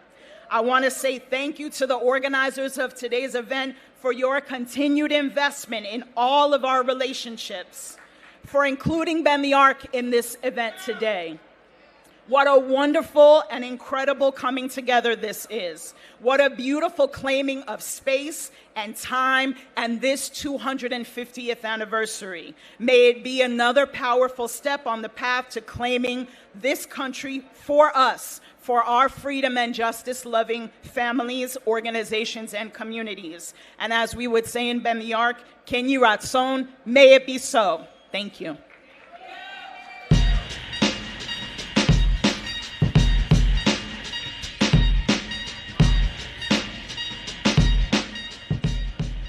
Good afternoon, everyone. My name is David Ayala, and I have the honor of serving as the Executive Director for the Formerly Incarcerated Convicted People and Families Movement, a national organization with a network of 70 civil and human rights organizations led by directly impacted leaders. When we talk about the next 250 years of America, we are really asking a deeper question. That question is, who will America finally decide to become? Because the first 250 years tells a complicated story, a story of freedom and contradiction, of promise and exclusion, of people who built this country with their hands, their labor, their suffering, their faith, and their imagination while being denied the full measure of its promise. Directly impacted people are a part of that story. Our story reaches back to enslaved people and indentured servants. It moves through black codes, convict leasing, Jim Crow, over-policing, mass incarceration, and permanent punishment that still follows millions of people long after a sentence has ended. The 13th Amendment ended slavery except as punishment for a crime. And in that exception, America left an open door that too many communities, especially black and brown communities, have been pushed through for generations. But we're not here only to name what has been done to us. We're here to name what is possible because of us. We're parents, we're sisters, we're brothers, we're workers, we're organizers, we're entrepreneurs. We're veterans, we're faith leaders, we're artists, we're neighbors, we're voters. We are a people who know what it means to rebuild life. And because of that, we know something about rebuilding a nation. That is what FICPFM is really about. From voting rights to housing, employment, education, healthcare, family reunification, ending permanent punishment, fair sentencing, economic opportunity, community investment, directly impacted leadership, accountability, and representation. Those are not just demands from one community. They are a blueprint for a country that believes in redemption should be real, that democracy should be full, and freedom should not depend on whether a person has ever been through the criminal legal system. And let me be clear, FICPFM was not created to be here forever. Our goal is to help build an America where directly impacted people are no longer treated as exceptions to the promise of this country, but as full participants in shaping it. And I want to close with this. This country has a little over 300 million people. Out of that 300 million people, 100 million people are directly impacted, living with a conviction. Another 100 million family or friend that's directly impacted. That means 2/3 of this country is justice impact. So as we look to the next 250 years, we're not asking to be included in America's future. What we are saying is that America's future cannot be built by us. Thank you.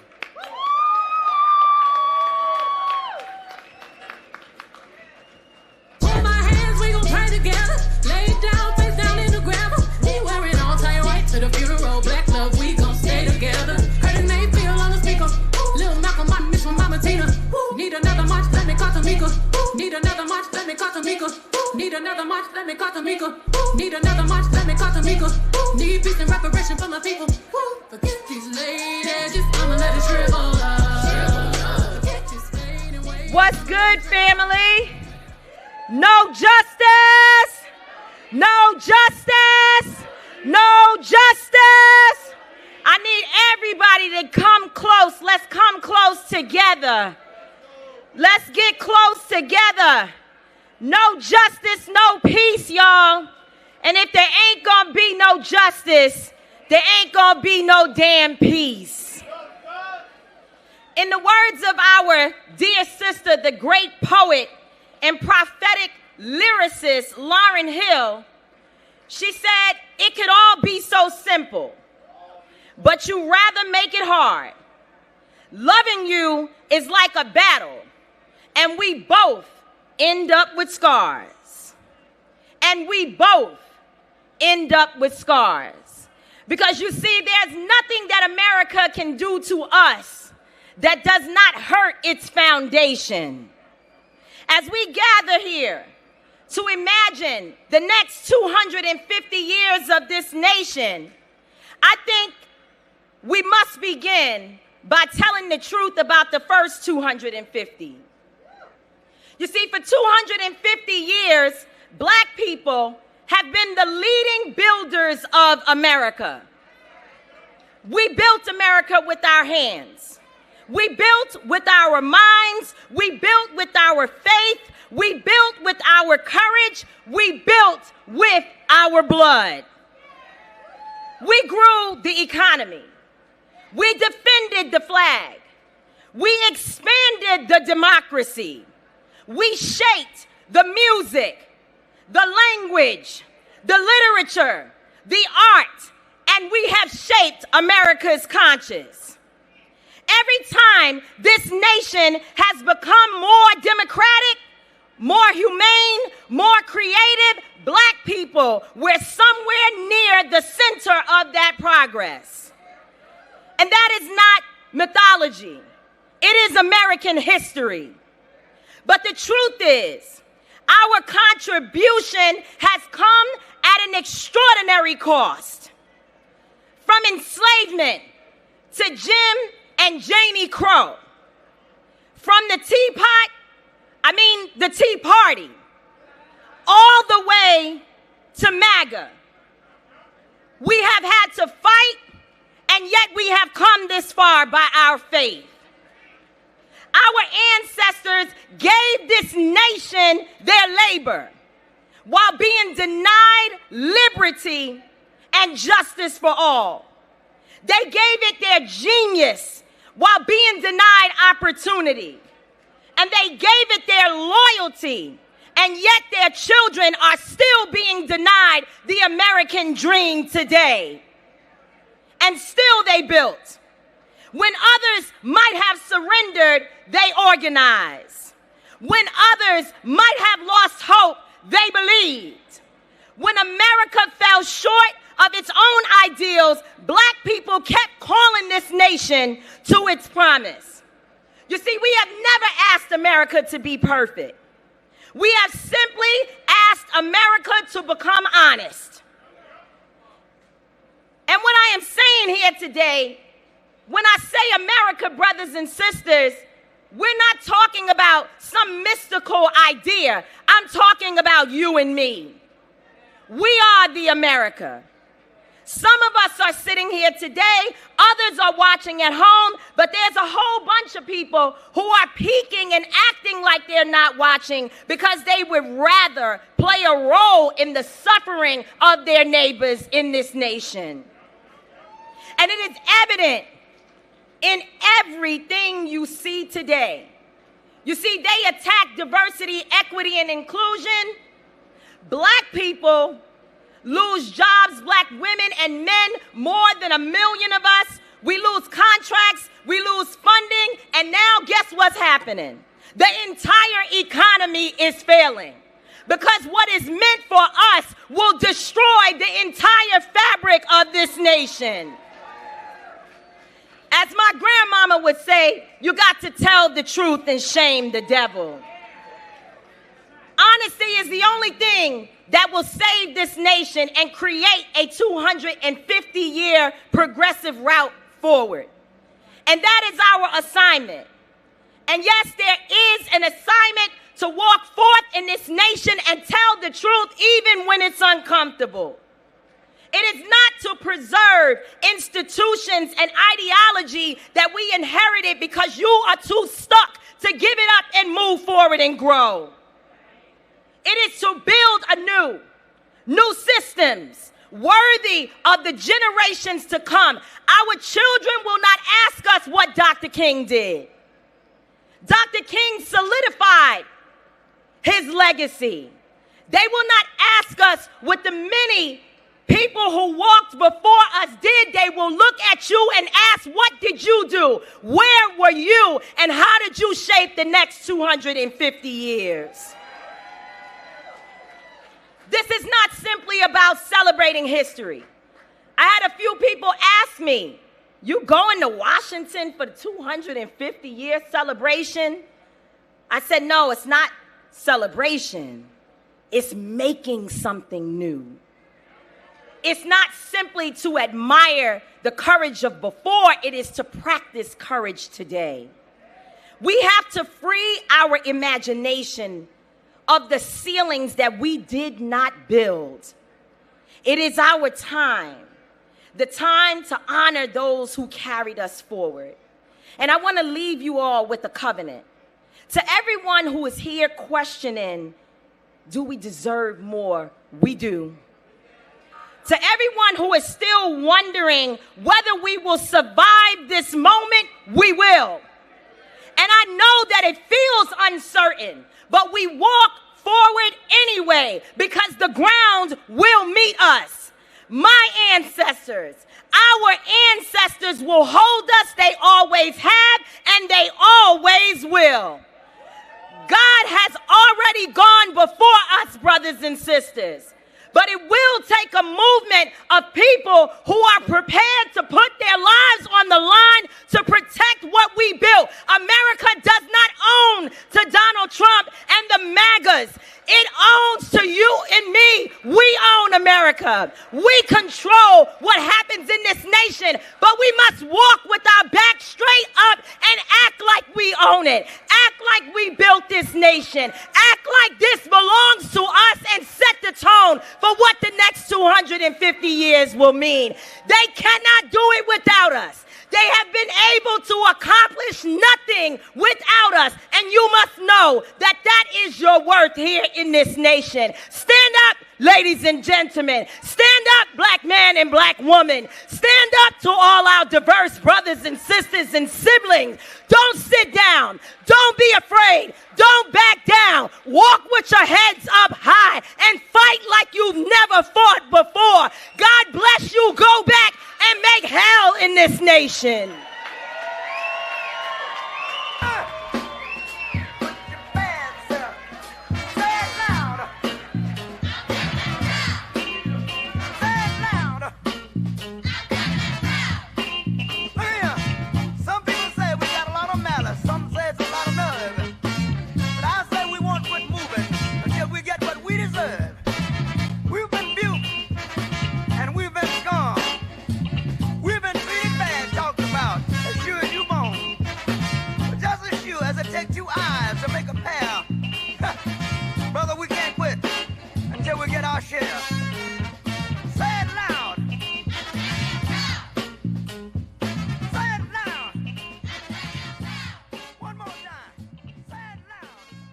Good afternoon, good afternoon, good afternoon.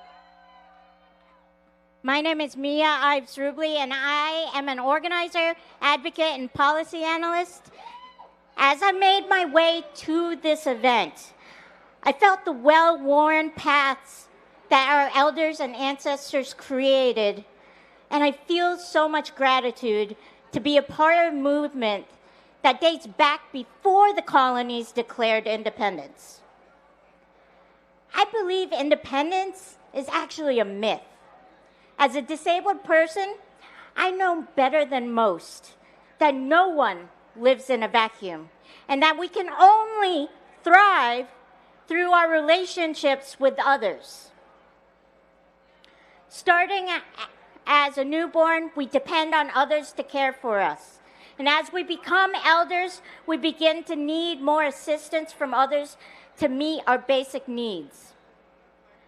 I believe independence is a myth created by those with power to erase the work of others that have helped them gain resources and steal resources and status. In disability justice, there are 10 basic principles that we strive to live by. 2 of them really resonate with me today. The first is interdependence. The second is collective liberation. The most successful movements have come through collective action, which forces you to break down typical community boundaries to build towards collective liberation.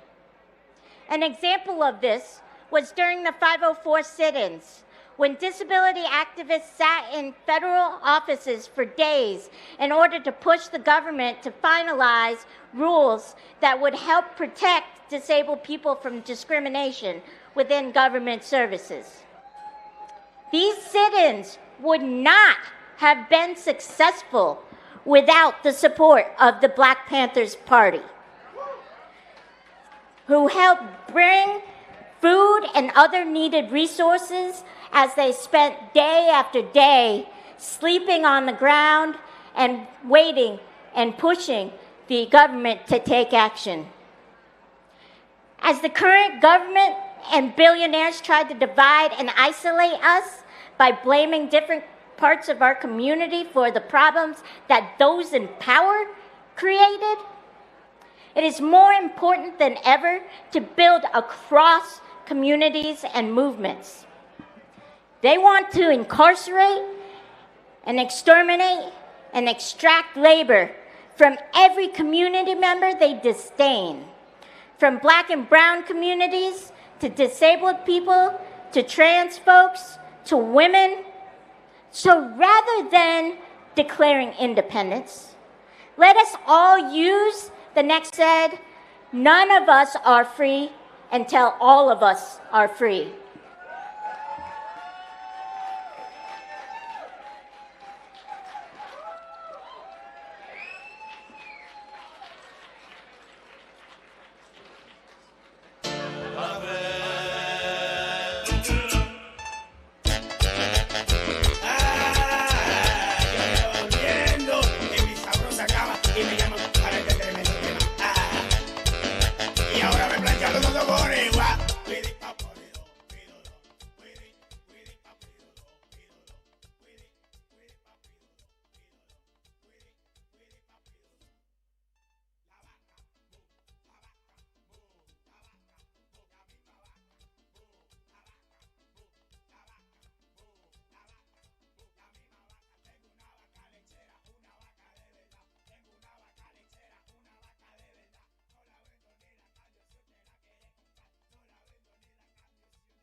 Sí, sí, sí.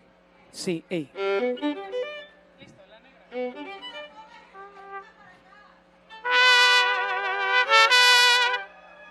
Esta fiesta aquí sigue, acompáñanos por favor.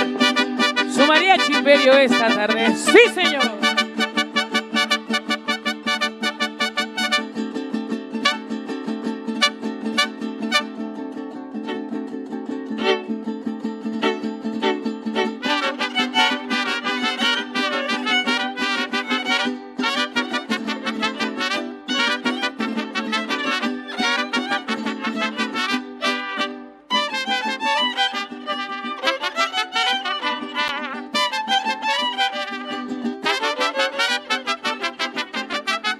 Negrita de mis pesares, ojos de papel volando, negrita de mis pesares, ojos de papel volando, a todos diles que sí, pero no les digas cuando así me dijiste a mí, por eso vivo penando.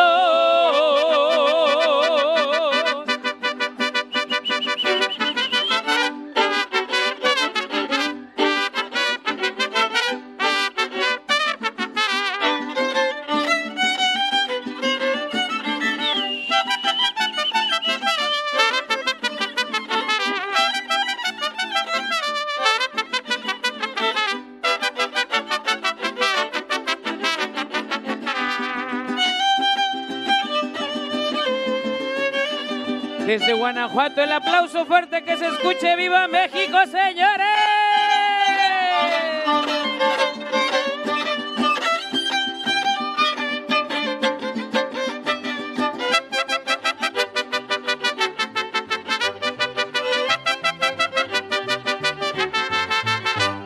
Cuando me traes a mi negra que la quiero ver aquí, con su rebozo de seda que le traje de Tepic. Cuando me traes a mi negra que la quiero ver aquí, con su rebozo de seda que le traje de Tepic.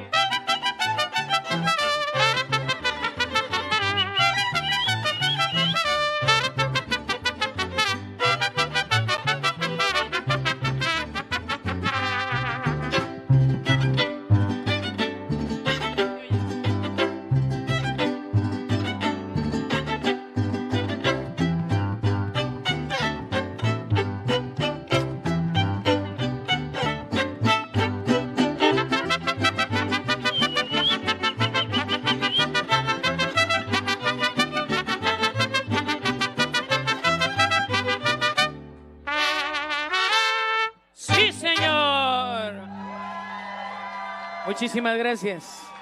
Somos amigos del Mariachi Imperio, su amiga y servidora Blanca Chocuán. ¡Sí, señor! Y con mucho gusto estamos el día de hoy, por supuesto, muy complacidos de que nos hayan hecho parte de esta festividad. Gracias, gracias por la confianza y sobre todo por hacernos parte de la historia. Vámonos con esta canción que yo estoy seguro que todos se la saben y la tienen que cantar con nosotros, pero también la tienen que bailar, así que vámonos.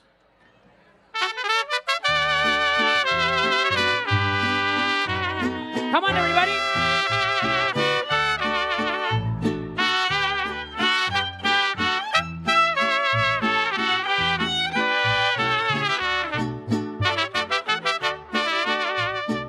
De la Sierra Morena, cielito lindo, vienen vacando un par de ojitos negros, cielito lindo de contrabando. De la Sierra Morena, cielito lindo, vienen vacando un par de ojitos negros, cielito lindo de contrabando. Oye, oye, oye, canta y no llores, porque cantando se alegran, cielito lindo, los corazones. Ahora ustedes vienen. Ya, ya. ¿Y qué más? Canta y no llores, porque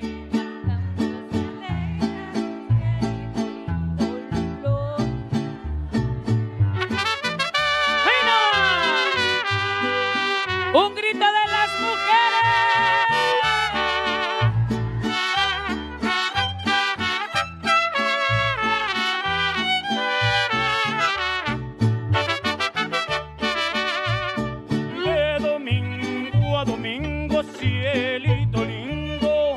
te vengo a ver.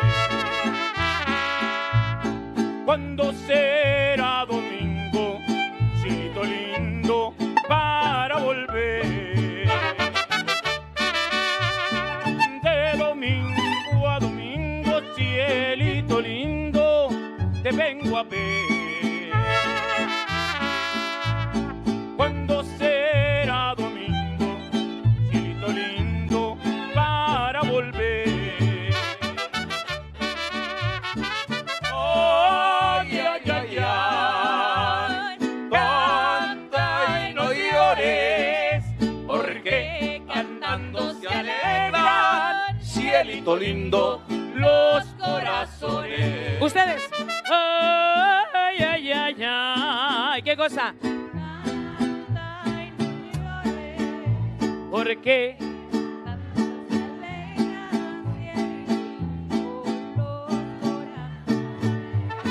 ¡Ahí nomás!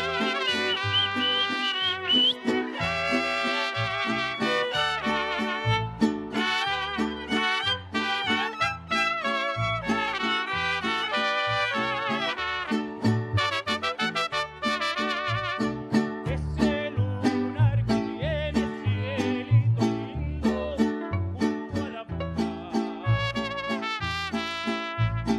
no se lo des a nadie, cielito lindo, que a mí me toca. Ese lunar que tiene cielito lindo junto a la boca, no se lo des a nadie, cielito lindo, que a mí me toca. Oh, ya, ya, ya, canta y no llores, porque cantando se alegran, cielito lindo, los corazones. Última vez.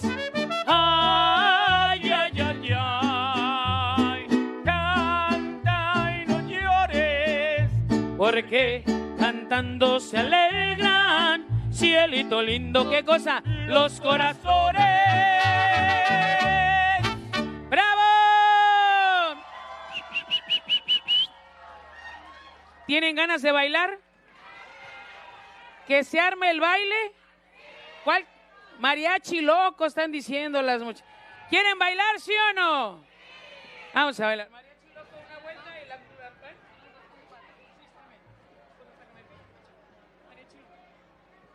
hey, hey, hey, hey. Shake it, baby, shake it.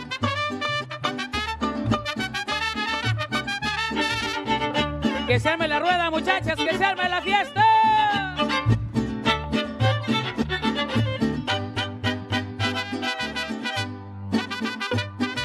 ¡Ah! ¡Hey! ¡Sí!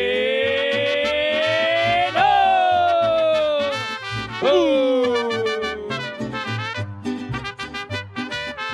¡Ajá! ¡Jeje! ¡Sí, sí! ¡No, no!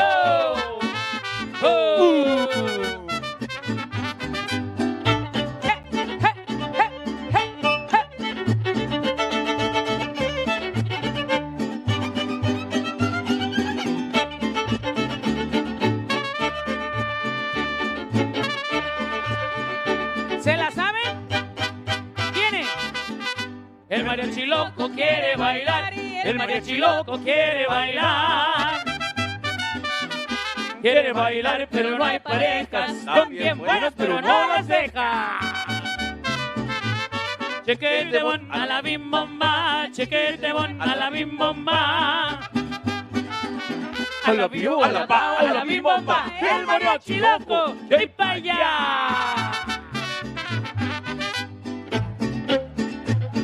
Las palmas vienen, hey, hey, hey, hey, hey, hey, hey. Pon el ejemplo, viejona, pon el ejemplo.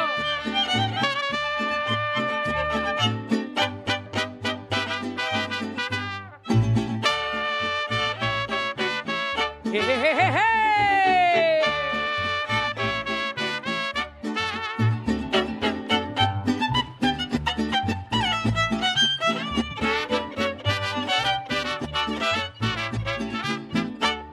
Me fui a pasar la tarde junto con mi negrita y nos fuimos caminando rumbo para la lomita y con comodidad nos tiramos al pasto y la hierba se movía, se movía, se movía. La hierba se movía, se movía, se movía. Como no era muy tarde, nos fuimos más adentro. Le fui diciendo cosas, lo que por ella siento y con comodidad. Nos tiramos al pasto y la hierba se movía, se movía, se movía. La hierba se movía, se movía, se movía. Hay cosas que no se olvidan en nuestra vida. Hay cosas maravillosas como la tarde que te tenía. Hay cosas que no se olvidan en nuestra vida. Hay cosas maravillosas como la tarde que te tenía.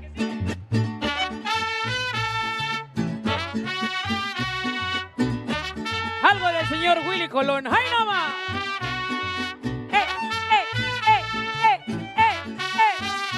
Y mañana la rodilla, ¿quién sabe? No tiene talento, pero muy buena moza. Tiene buen cuerpo y es otra cosa muy poderosa en televisión. Tiene un trasero que causa sensación. Tiene talento, pero muy buena moza. Tiene buen cuerpo y es otra cosa muy poderosa en televisión. Tiene un trasero que causa sensación, sabor. Aquí está la salsa con el imperio y mucho mejor. Y le trae la historia de una mamita en televisión que con su trasero supo ganarse la admiración. Causó entre los actores gran simpatía por su esplendor. Entre las actrices la antipatía por la razón de que su palanca fuera su cuerpo, no su valor.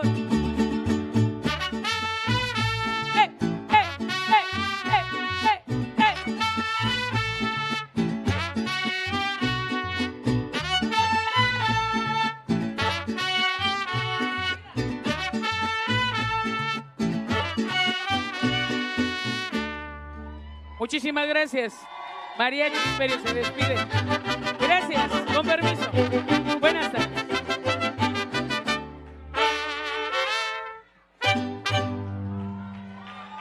¿Otra?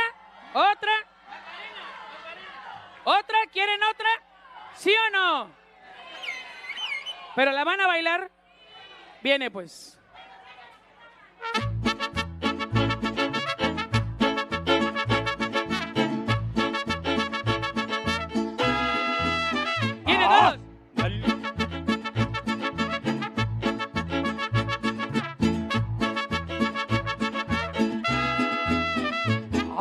Dale a tu cuerpo alegría, Macarena, que tu cuerpo es a darle alegría y cosa buena. Dale a tu cuerpo alegría, Macarena, Macarena.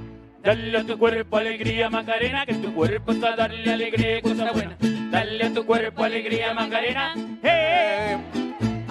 Macarena tiene un novio que se llama de apellido Victorino, que en la cura del manera del muchacho se la vio con dos amigos.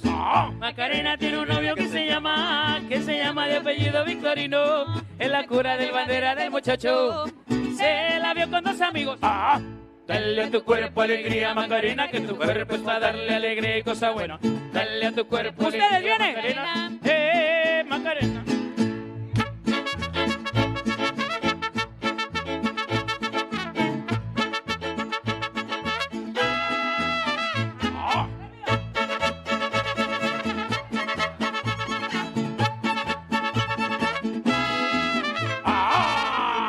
Gracias, con permiso.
Come on, if you believe that the people have all the power, I want you to say all power to the people.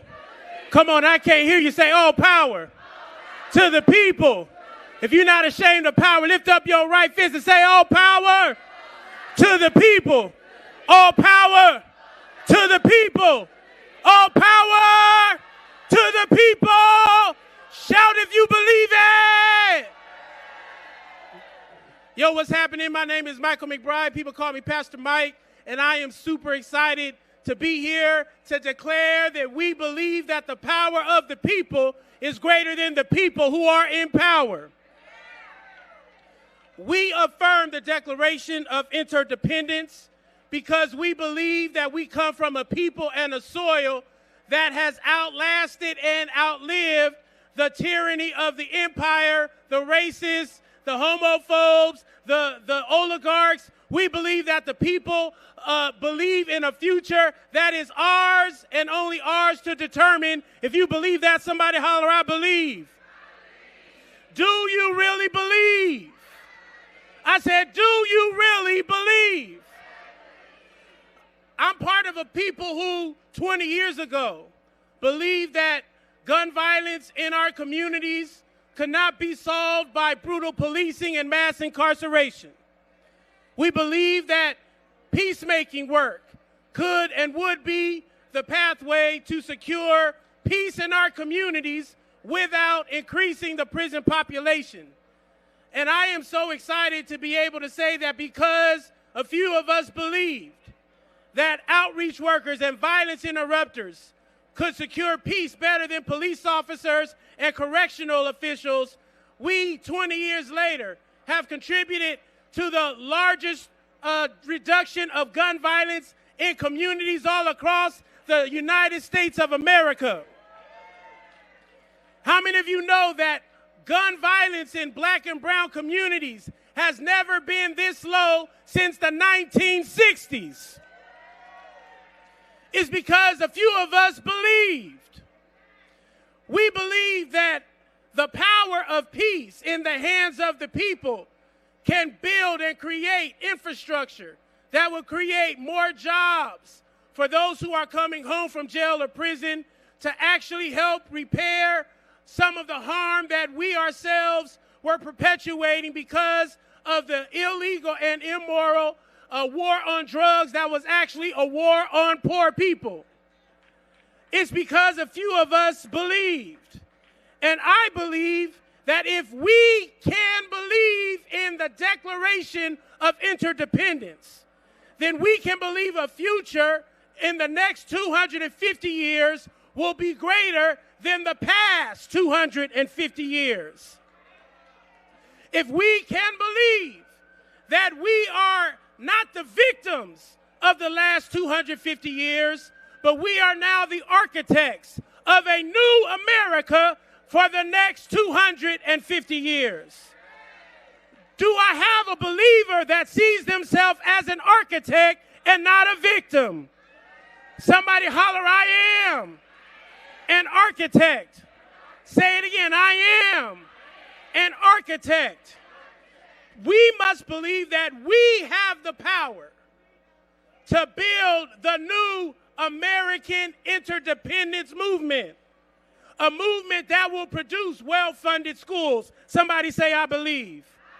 A movement that secures a livable wage for every single American. Somebody holler, I believe.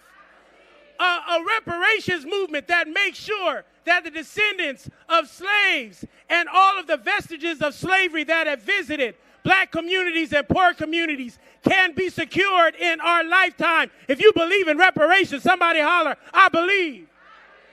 That we can have health care for everybody, regardless of your location or your income. Somebody holler, I believe. That instead of funding a $1 trillion war machine that drops bombs on poor people in other parts of the world, instead of dropping bombs in Palestine, in Gaza, in Lebanon, we can drop food on the south side of Chicago, in Southeast DC, in East Oakland. If you believe we can do food over bombs, somebody holler, I believe. Now is the time for us to believe. And I know with all that we are facing, there are people who want to snatch your belief and snatch your faith. But if you are an architect, you must believe in what you're building more than the haters disbelieve in what you can do. This is the moment for us to keep believing that we will not bow to the devil in the White House, to the devil in the governor's mansions, to the devil in the city halls, but we will believe in the God in us and the angels around us and the ancestors that hold us up. Somebody holler, I believe. We will lean into love over fear, I believe. We will lean into generosity over scarcity, I believe. We will lean into solidarity over fragmentation, I believe. We will lean into unity over uniformity, I believe. We will lean into peace over violence, I believe. We will lean into truth over lies, I believe. And listen, we will lean into the future and not the past. Somebody holler, I believe. And because we believe, there is no weapon that is formed against us that will prosper. If you believe, come on, say it. I believe. I believe that we will win. Say, I know that we will win. Let's keep on believing. God bless y'all. The Declaration of Independence, interdependence, I believe.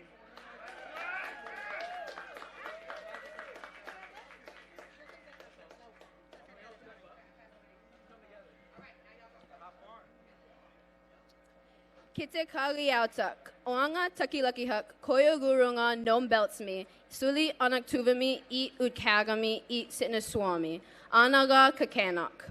Good afternoon, everyone. My name is Renee Brown, and my Inupiaq name is Takilakihak, given to me by my Nunamute grandma, Kakanok, from Anaktuvuk Pass. As a high schooler living in Nome, Alaska, I have experienced some of the lesser-known effects of the United States' complex history. It was 1899 when tens of thousands of people rushed to the beaches of Nome looking for gold on the edge of the American frontier. Pushing past any indigenous Alaskans that stood in their way. 250 years ago, the United States of America was founded on a similar rush for a different kind of treasure, the promise of life, liberty, and self-determination. Similar to the Alaskans, gold miners, the newly immigrated Americans did not consider the the indigenous people as they brutally stole lands and exploited the environment. Now, the new treasure hunters in Nome are the service workers of all ethnicities, just trying to afford groceries on $14 an hour. Living in Alaska, we experience very high prices, from $10 for a gallon of milk to $6.29 for a gallon of gas, which is expected to go up to $7 by the end of this fall. The issue of making a living wage affects people all across the country. After meeting Seru at the 2026 Pioneers Conference in Berkeley, the Nome Native Youth Leadership Organization of high school students formed the Nome Living Wage for All Alliance. After becoming certified by our city council to collect signatures for a petition to raise the minimum wage to $25 an hour in Nome, our coalition has gained the support of the community and collected signatures to get the issue on this November's ballot.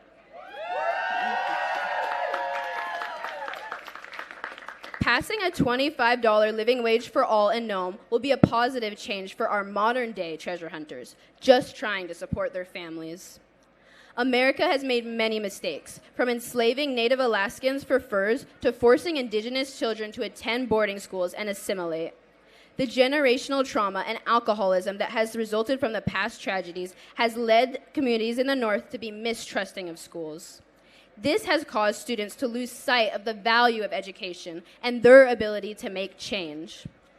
Our coalition's campaign will not only improve the lives of our community members, but will inspire our fellow classmates and peers across Alaska to believe in the power of effort, advocacy, and determination, all values that I hope will become ever more prevalent in the following 2.5 centuries. The next chapter of the American story shouldn't be defined by a few people striking it rich.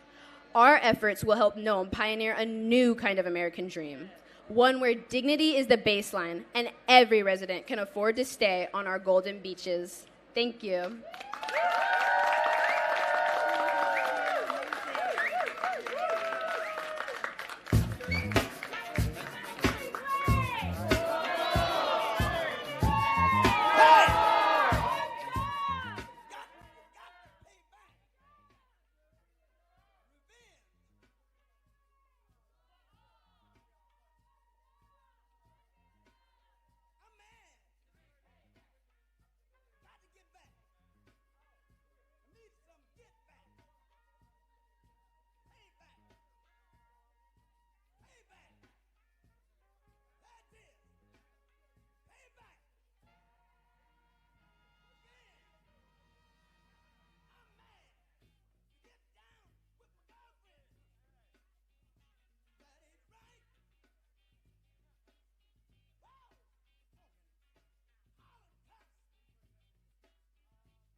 All right. My name is Dr. Kendrick Roberson, and I am a National Vice President of the American Federation of Government Employees, the union that continues to hold the line for the United States of America. Our union represents federal and D.C. workers in this labor movement. And let me be clear, there is nothing more American than working people banding together, rising up together, and flexing our constitutional right to organize together. But in that same vein, there is nothing more un-American than billionaires and oligarchs undermining our democracy, undermining our constitutional rights, and undermining the power of the people. And as sure as I stand before you, our federal and D.C. workers and our entire labor movement are fighting ferociously on behalf of an America that puts we, the people, first. And this is a historical truth. Let us not forget that when this country began 250 years ago, it was not a standing military that secured our nation's freedom. And it definitely was not the political or economic elites. The vast majority of America's revolutionary fighting force 250 years ago was made up of workers, both free and enslaved. It was workers who stood up and put their lives on the line to demand freedom from a government who sought to oppress them. It was workers who left their jobs and banded together to rise up, to give America a chance to be the land of the free and the home of the brave. And it was workers who put the actual weight and power behind the Declaration of Independence, demanding that our nation be free from the plight of a tyrannical king. It was us, the workers, who made this happen. And without workers, there would be no nation called the United States of America. So when our founding documents talk about a country for we, the people, they are talking about us. They are talking about you, they are talking about you, and they are talking about you. So when I say we, you say the people. We, the people, envision an America over the next 250 years that invests in affordable housing. Because in the richest nation in the world, it makes absolutely no sense to have people forced to live on the street. What do you say about that? I say we, the people, envision an America where we understand that this earth is all we got and demand that this world is preserved for all of us. What do you say about that? I said we, the people, envision an America where health care is provided as a fundamental human right because no one should have to question whether or not they have enough money to receive care when they are sick. I say we, the people, envision an America where all workers are earning a living wage because the times where our government subsidizes major corporations to pay us peanuts is over. They want us to rely on an invisible hand that has done nothing but slap us in the face. But we, the people, choose to rely on the very visible hands of this country's diverse workforce who keep our country moving forward. And I say we, the people, will have the courage to speak out when silence seems safer. We will not be silenced, and we, the people, envision an America that does not whitewash this country's history of injustice, but elevates the full truth of America so that every generation of humanity knows we are not going back. We're not going back. We are not going back. We're not going back. My name is Dr. Kendrick Roberson, and for the next 250 years, I pledge allegiance to a country that fights and protects the people. Thank you, and God bless. It feels so good to be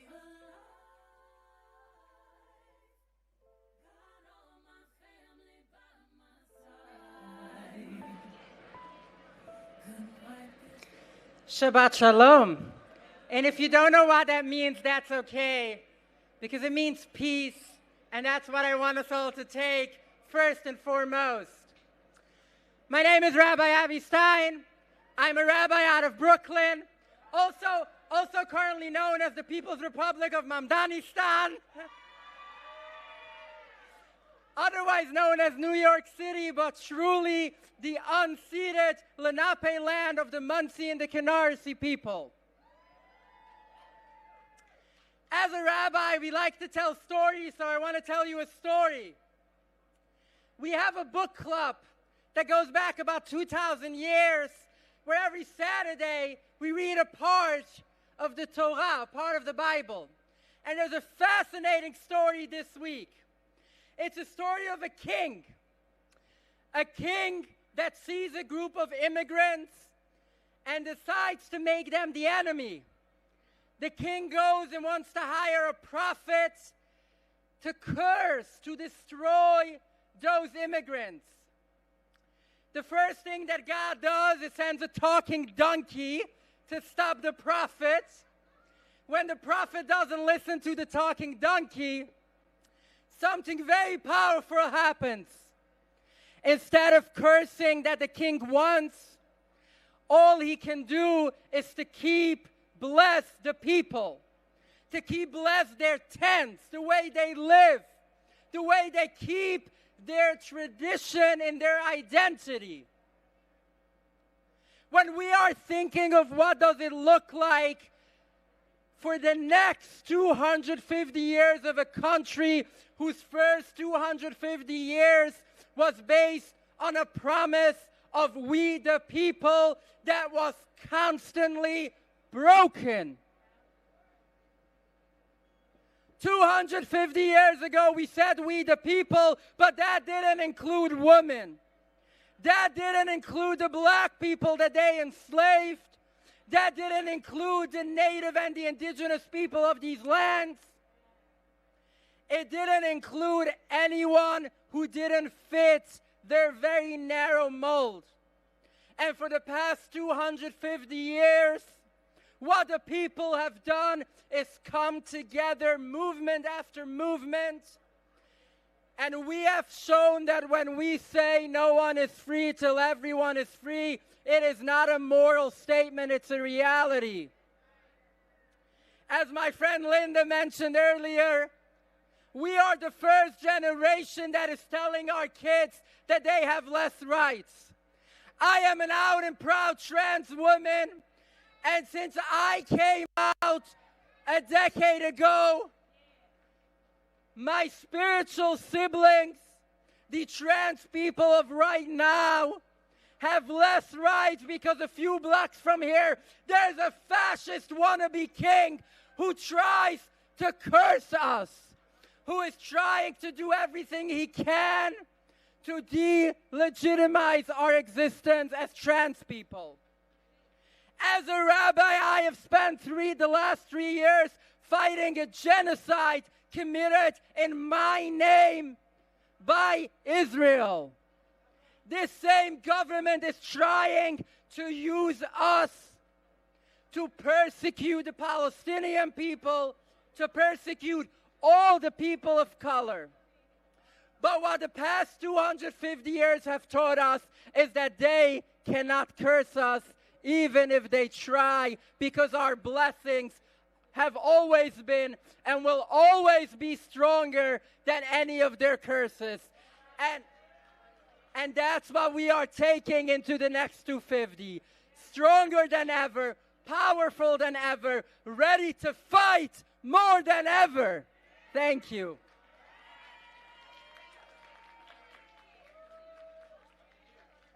If I should die tomorrow at the hands of the police. Good afternoon. Good afternoon. Y'all come on in. Come on in. You know, we can't do any of this work without bringing the SIP to you all. So this is what we're about to do. In school, I know you all learned how to spell Mississippi. So we're going to do that, all right?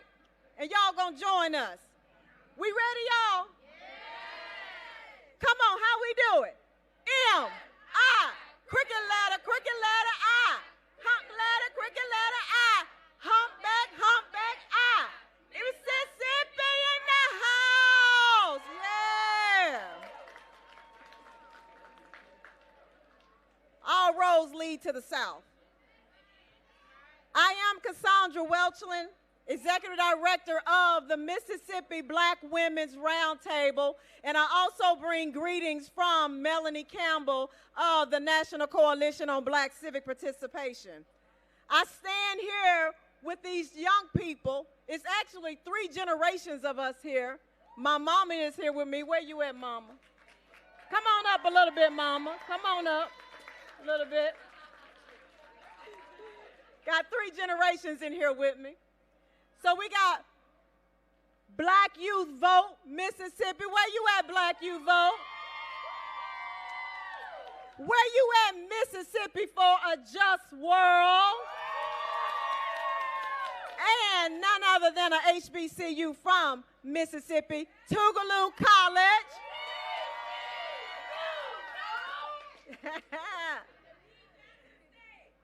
And the Jackson State University, the I love. So I stand here before you not just as an advocate, as a leader, as a mom, but as a daughter of Mississippi, held by its soil, shaped by its struggle, and carried by its promises. I stand here representing and carrying the voices of Black women, of Black girls, of Black boys, of Black men who have too often been silenced, dismissed, and ignored. And I come with a simple and urgent truth. We must imagine a world where Black women and girls and our families aren't forced to prove their humanity, but instead are met with it first. Can I get an amen? Amen. A world that not only centers our bodies not as sites of harm, but as sacred, worthy of care, worthy of tenderness, and worthy of protection. A world that honors our labor, not just what we produce, but what we endure, and compensate, come on, say compensate, us with dignity. A world where our joy is not radical, it's not a radical act of existence, it is just reality. Because right now, too many of us are still fighting for all of those things. We're still fighting for life, liberty, and the pursuit of happiness. And we can't talk about reimagining without telling the truth about the present. We can't build a just future without confronting the pain that holds us here. You all have seen the news. We're standing here holding a grieving mother, an angry mother, an exhausted mom who has been heartbroken by violence that continue to touch our communities. When a child's life is cut too short by circumstances that demand accountability and answers. Specifically, I am talking about Baby Cohen Wiley. Can I hear you say his name? Cohen Wiley. Say it again. Cohen Wiley. You've seen the news from Mississippi, from Senatobia, Mississippi, where he was gunned down, 1-year-old, by police. And it reminds us that our work is not theoretical, it is urgent. Our babies deserve to grow up. Our babies deserve to live a life. And so now we're here and we're saying, from the fields of the front line, from the kitchen tables to the courts, we have organized, we have mobilized, and we are in this fight because we have the blueprint. We are the blueprint. And so, as I close, we will continue to build with the next 250. Mississippi will continue to be a part of this thread that lifts up, that we will not stop. We will continue to fight because we will free the land. Free the land. Free the land. By any means necessary. Thank you. Real quickly, while we were planning, I had to bring a Mississippi bus here. I had to make sure that that bus was filled with young people because we are the next 250. Can y'all clap up for us? Yes. This generation will create change. This generation will be the change makers. This generation will be love. We are love. We are unity. Power to the people. Maybe I'm so southern I sometimes scared ignorant people's perception of independence.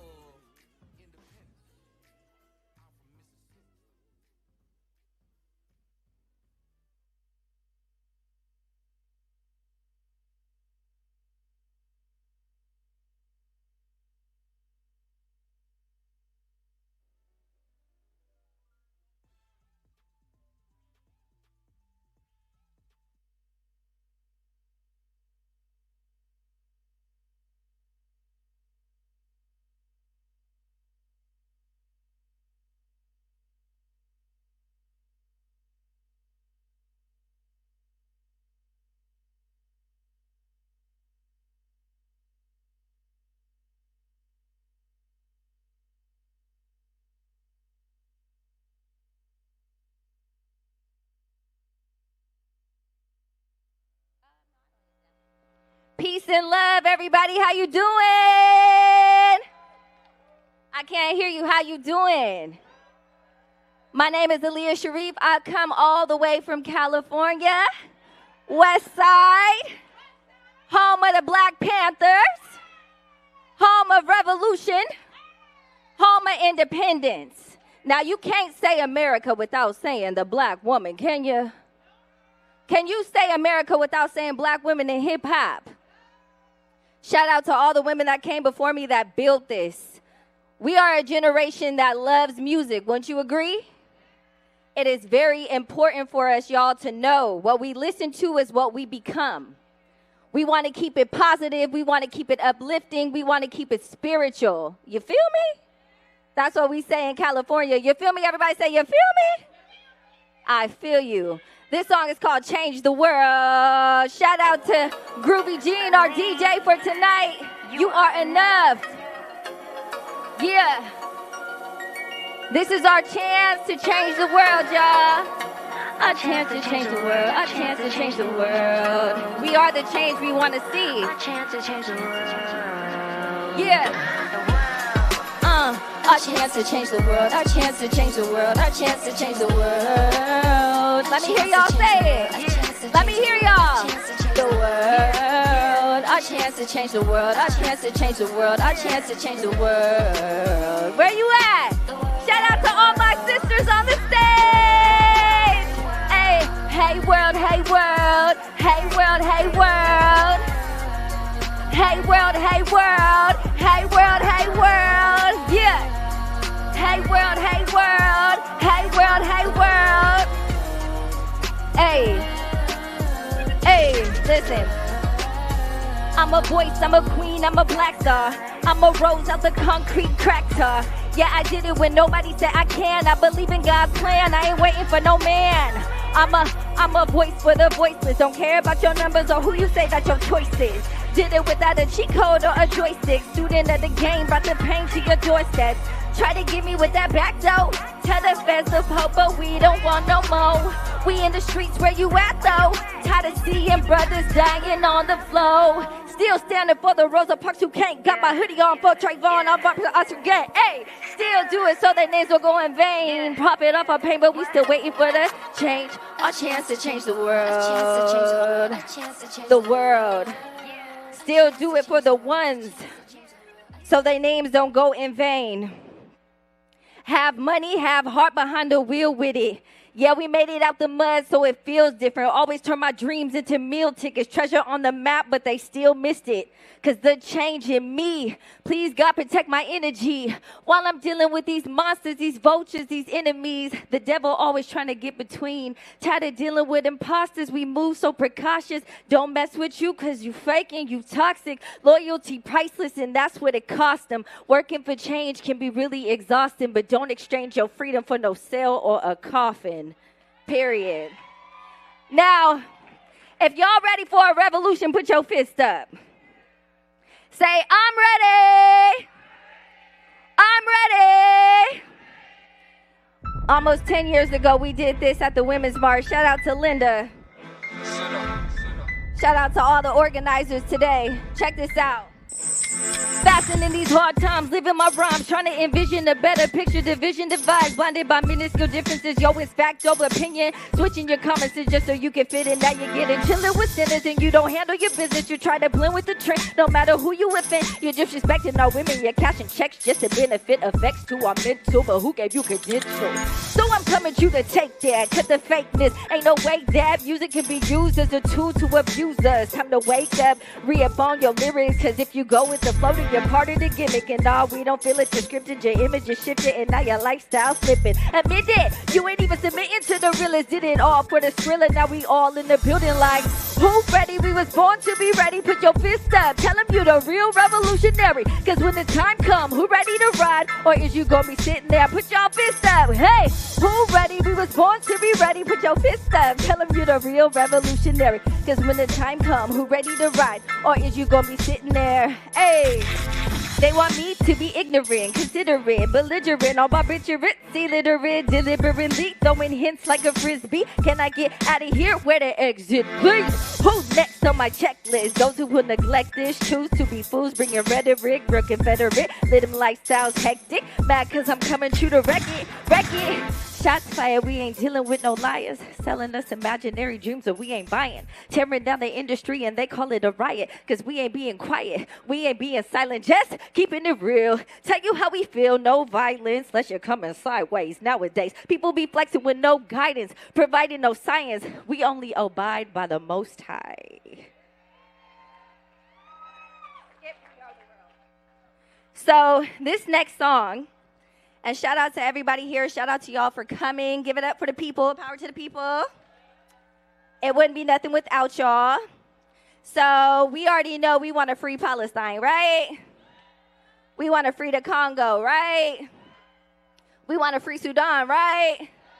We want to free East Oakland, right? We want to free Brooklyn, right? We want to free right here at home, right? I did this song in collaboration with a teacher. His name is Ahmed Moon and the Gaza Songbirds. And we came together and made a hip-hop collaboration about our freedom. Rebel, hustle, turn it over, struggle. Hey. Everybody clap your hands. Yay. Shout out to all the babies, all the children around the world that need to eat. Hey,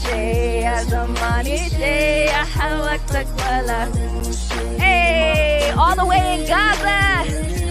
Shout out to What Drop got on the beat. Hey. Hey, hey, hey, hey. We in the streets in the rubble, still gotta hustle. Say they really love you when the world watch you struggle. Power to the people, we got God, we the muscle. Still reporting light from this concrete jungle. Hey kids, what's flying in the air? A drone, a missile, it's a nightmare. Community guidelines, so they won't share. Don't talk about that, got the whole world scared. What you mean we ain't trying to pick sides? What you mean we just better be quiet? What you mean better open up your eyes? Free Congo, free Sudan, free Palestine. To the sea. Go and let my people free. Go and let my people free. Hey, from the river to the sea. It's no I in we. No I in we. Little babies gotta eat. Little babies gotta eat. And we all gotta speak. Hey, clap your hands, y'all. Take bala, let me say. Hey, hey, hey, little. Win, free Palestine, free Congo, free Sudan. Check it. Say her name, say her name. Sister gotta watch her back, ain't that a shame? Brothers, where you at? Where you at? It's insane. See some frames hanging and they looking kinda strange. The least respected, the most neglected, and all they wanna do is see us naked. Don't need your diamonds, we need protection. We need you riding, do not reject this. It's time for us to make a change. Misplaced hate in every single race. Such a disgrace, they're playing in our face. We gotta make a way, we gotta make some changes. Hey. It's time for us to change the way we think. Change what we eat. We are the change we want to see. Hey, shout out to Gaza. Shout out to Palestine. Shout out to Sudan. Shout out to Oakland. Shout out to all of us because we all need to be free. We can do what we do because the truth is it's all in you and me. This is our chance to change the world. Say, change the world. Change the world. Save the world. Save the world, y'all. Now, who got a sister? Raise your hand if you got a sister. Are you by your sister right now? Okay, look at her and say, hey, sis, I got your back. I'ma always show you love, and I stand on that. Hey, this song is for all my sisters. If you buy your sister, give her a hug. Straight like that, I got your back, irregardless. Always want to see you win. You my twin, you my partner. Never want to see you down. Fix your crown, girl, you got it. That's my sis on my list. That's my sis since day one. Every time a goofy comes, she gon' say something. Anytime a ninja try to run game on me, that's my sis. Save me from another creep. My sister gon' ride for me. Never switch sides on me. Don't watch your friend. You are meant. You're in line with me. If you want my DMs, we say in the screenshots. We stick to the girl code. That's why he blocks. Hey, that's my sis. That's my sis. That's my sister. That's my sis. That's my sis. That's my sis. That's my sis. That's my sis. Hey, where my sisters at? Make some noise. That's sis. Anything you need, I got you. Never listen to them lames, cause it's not true. It's not your beauty, it's your brains. You so natural, you're in the right game, girl. They can't get past you on Mama's be right. That's my sis on my side. I'm a queen, she a queen. Enough room at the table, we both finna eat. If you see that man got a woman and he all up in your face, girl, what you gon' do? If you see him putting pressure on her body, let her know you love her body, cause that's what we do. Hey sis, I got your back. I'ma always show you love. And I stand on that. Cause that's my sis. That's my sis. That's my sis. That's my sis. Hey, that's my sis. That's my sis. That's my sis.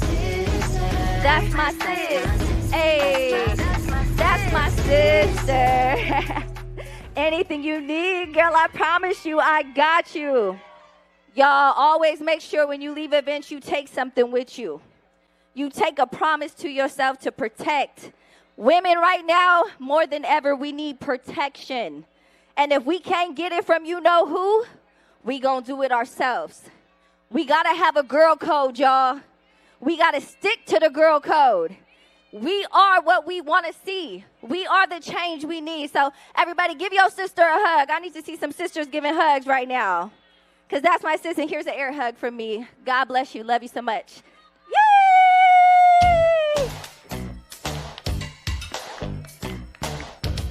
Now, you know we couldn't party out here without doing this one for the black and brown folks in here. We ain't got much time, but we're going to step it up. Let's go. Come on, come on, come on, come on. Tamika Mallory to the stage. Tamika Mallory to the stage for me one time.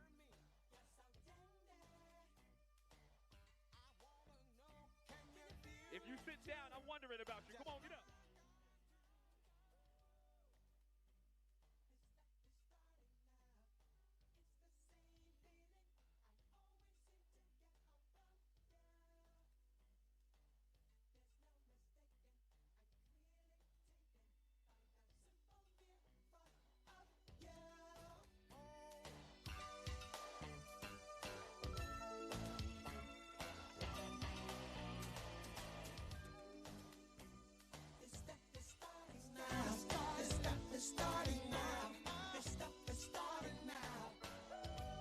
Come on, come on.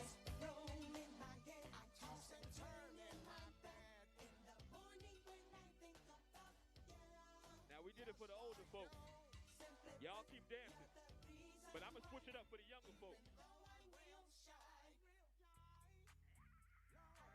I'm going to switch it up for the younger folks real quick.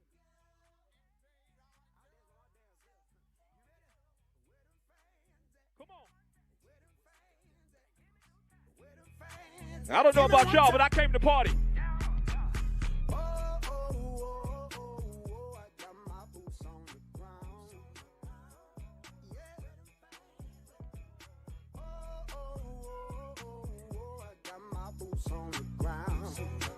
Where the fans at? Get up by your seat. Let your body move.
Got my boots on the ground.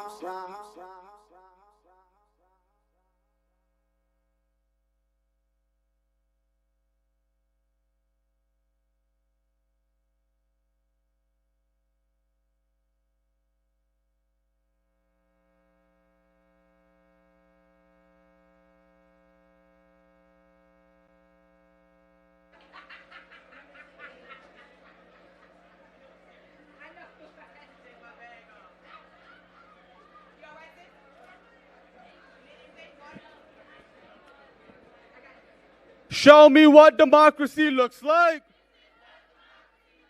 Show me what democracy looks like. Show me what America looks like. Show me what America looks like. Good afternoon, my fellow Americans.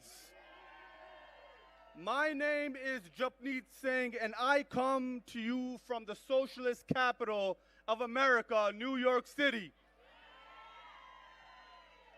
where our mayor is Muslim, our bagels are Jewish, the Pope was on our side, and the Knicks won in 5. What a time to be alive. It's such an honor and privilege to be here with you all as we begin to write the very first chapter of the next 250 years of American history. I stand before you today wearing my dastar, my turban. It doesn't separate me from America. It reminds me why I love America. Because this country it reminds me why I love America, because this country is where I don't have to choose between my faith and my citizenship. In the Sikh faith, we are taught sarbat da pala, the welfare of all people, not the welfare of some, not the welfare of people who look like us, not the welfare of people who pray like us, the welfare of all. This isn't just a Sikh value. This is the promise America has always struggled to live up to, but has always been worth fighting for. My father came to this country after the 1984 Sikh genocide. He didn't arrive with wealth. He didn't arrive with connections. He came to America with less than $20 in his pocket and more hope than certainty. He wasn't looking for a handout. He wasn't looking for he was looking for a chance to make something of himself, a chance to build a life, a chance to maybe one day put his kids in a position to attain higher goals. Because one immigrant took that chance, because one immigrant refused to give up on hope, I get to stand here before you today. So, how can I look away when another father wonders whether he'll see his children tonight? How can I look away when another family wonders whether tomorrow they'll still have a home? The only difference between my father and so many families today is timing and a little bit of luck. My father, just like so many of yours, got their chance. The question before us is whether we're willing to give others theirs. Because gratitude without courage is just nostalgia. My father's story isn't just a story I'm proud of. It's a responsibility I carry. In the Sikh faith, we call that responsibility sarbat da pala, the welfare of all. It doesn't ask us to stand up only when it's our community under attack. It asks us to stand up whenever anyone's humanity is under attack. Because as Sikhs, we know what happens when hatred is normalized. We know what happens when people become convenient political targets. We know what happens when the world decides someone else's pain is easier to ignore than confront. The world looked away in 1984, and generations carried that silence. That history is why I believe we cannot turn a blind eye on the ongoing genocide happening in Palestine today.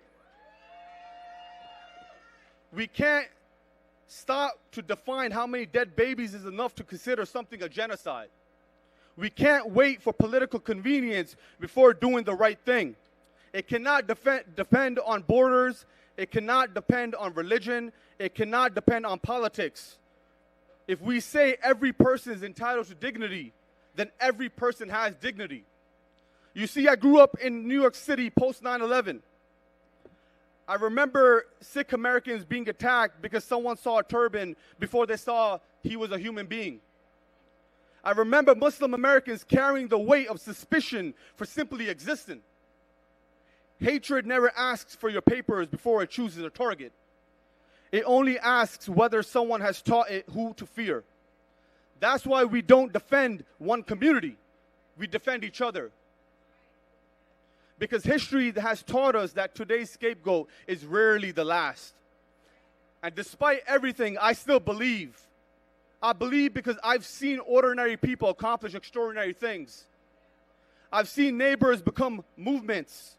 I've seen movements become victories. I've seen people refuse to accept that justice has to move at the speed of politics. Progress isn't inevitable, brothers and sisters. People make it inevitable. And as the legendary Nick and the Captain Clutch himself, Jalen Brunson, once said, you're allowed to think about the worst possible scenario, but you have to go out there and do something about it. So as we begin the next 250 years, let's go out there and do something about it. Let history remember that when America was tested, we chose courage over fear, community over cruelty, hope over hatred. We chose sarbat apala, the welfare of all people, because that is what democracy looks like. That is what America looks like. Thank you so much, and cheers to the next 250 years, my fellow Americans. Happy interdependence to all of you. And I want to shout out my sister Linda for giving our voices amplification. Thank you so much, and God bless you all. Thank you.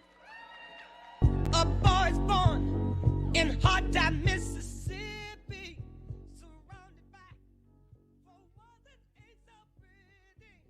His parents give him love and affection to keep him strong, moving in the right direction, living just enough for the city. Good afternoon, Washington, D.C. We can do better than that. Good afternoon, Washington, D.C. When I say we, you say the people. We. There we go. That's where it's at. Good afternoon, everyone. I'm Dominic Whitehead, Chief of Field of the NAACP, and I bring you greetings on behalf of our National President and CEO, Derek Johnson, and our 4,000 members across this country here at the NAACP. When I think about the NAACP in this moment, we're standing here in real time, standing for this fight for democracy. When we think about what is happening and what the future looks like, we have some real questions around that. We know where healthcare, and we think about healthcare, including reproductive care, is a right and not a privilege. Where the communities breathe clean air and live free from environmental harm, where every child in every zip code receive quality education, or will it be a future where our rights continue to be rolled back piece by piece, right? Because let's be honest, when we are watching it in real time, when we're looking at what's happening in real time, we know they are rolling things back. Let's think about what just happened in southern states across the country, where they tried to dilute black power. Mississippi, Alabama, Tennessee, Louisiana, Georgia, South Carolina, the list goes on and on and on in terms of what's happening in the South and across this country. We're watching coordinated efforts to silence black voices and who decides who gets counted in this country. But we can fight back. Let's say fight back. Say fight back. We will fight back, correct? There we go, there we go. And here at NAACP in this moment and in real time, we are doing a lot of work. But one of the things that we're doing in real time is suing everybody. We are suing people left and right, from the South, the North, the West, and the East. We are suing people. We're in the courts fighting to protect our voting rights. We're in the courts fighting to protect voter data and our data in communities across the country. We're challenging unfair maps designed to strip our communities from representation. We are in this fight here in terms of the NAACP. Now, I mean no disrespect to the brilliant legal minds fighting this good fight, but I'm here to remind us that we, the people, have the power, which means we got to fight and be outside. We got to fight and be in community. We got to fight and knock on doors. We got to fight and talk to voters. We got to fight and make phone calls. We got to fight to be in community and community and community day in and day out, because the attacks are real. That's why right now across the country, the NAACP is building a mobilization engine. We cannot sit at home. We got to be outside. Block by block, state by state, turning out voters in massive numbers. We're recruiting volunteers. We're knocking on doors. We're making phone calls, and we're sending texts. We're sending postcards out. And we need everybody with us in this moment to stand with the NAACP and all the organizations around doing the work day in and day out across this country. We need folks right now to text volunteer to 20707. Text volunteer to 20707 and stand with the NAACP in this moment. We have a long road to November, but it's right around the corner. We have an opportunity to change the course of this country this November. Can we do that? Yes. Can we do that? Yes. Are we going to go back to our communities and talk to voters? Yes. Are we going to go back to our communities and organize folks, conversation by conversation? Yes. Are we going to do that? Are we going to stand with NAACP, stand with Until Freedom, stand with all the organizations across the country who are doing work in community? Are we going to do that? Yes. When I say we, you say the people. We. The people. We. The people. Let's get to work, everybody.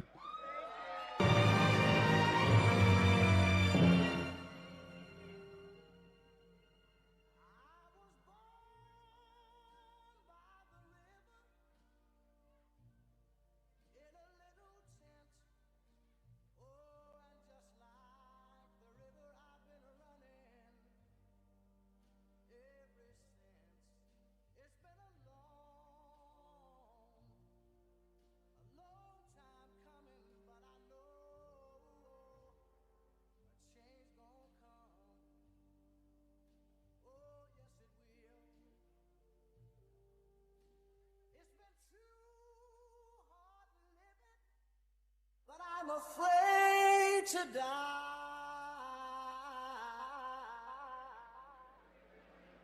Aho! Aho, my relatives! I want to bring a little bit of OG stuff up here, all right? Little California OG. You know, my name is Nani Alejandres, and I am the founder and director of Santa Cruz Barrios Unidos in Santa Cruz, California, serving the community since 1977. It's a long time. I'm a Vietnam veteran for peace. I'm a proud grandfather and great-grandfather. I'm here for the future of my children and for all the people that are seeking peace and justice. I want to give, first of all, I want to give all my respects for all the veterans, any veterans here in the house, because a lot of us Vietnam veterans, when we came home, they ignored us. And a lot of us came with a lot of problems. Maybe it's your uncle, your grandfather, your uncle, great-grandfather, all those that didn't come back from the war. War is not the answer. For the last 50 years, we at Barrios Unidos have been fighting for equal rights and economic justice in our neighborhoods. We know enough has not changed since we continue to see large numbers of our relatives incarcerated, many houseless and unemployed. I have the honor to walk into the prisons in California and speak with our relatives, and we continue to try to bring them home.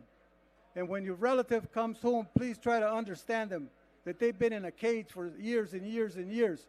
So when they come home, they might be a little different, but with our help, we could help them. And you heard some people earlier talk about that.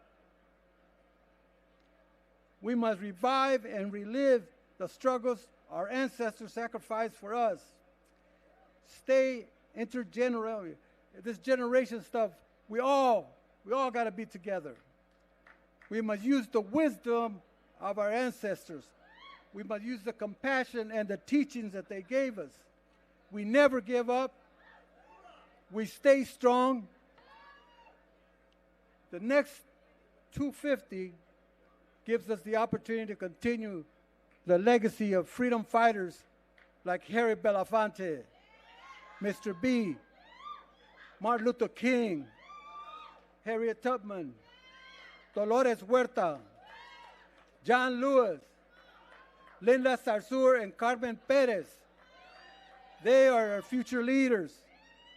But I want to say to all the young people, after over 50 years of on the street organizing, trying to pick up the pieces of some of our people that died or killed each other, young people like Camila, Shelly, Cherie, Brian, Luis, and Asni from Mississippi, it is up to them and all the young people to keep the fire going.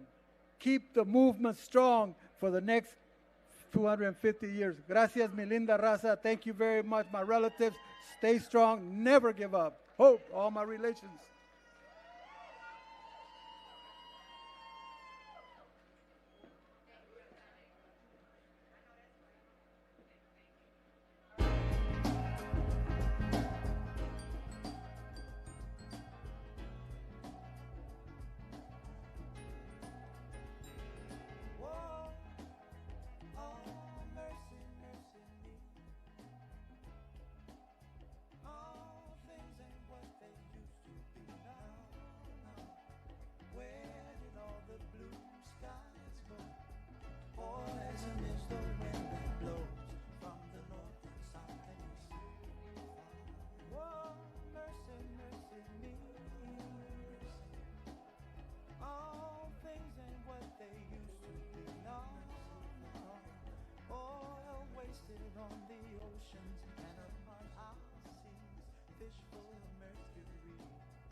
How much more will you from me? Can't you stand?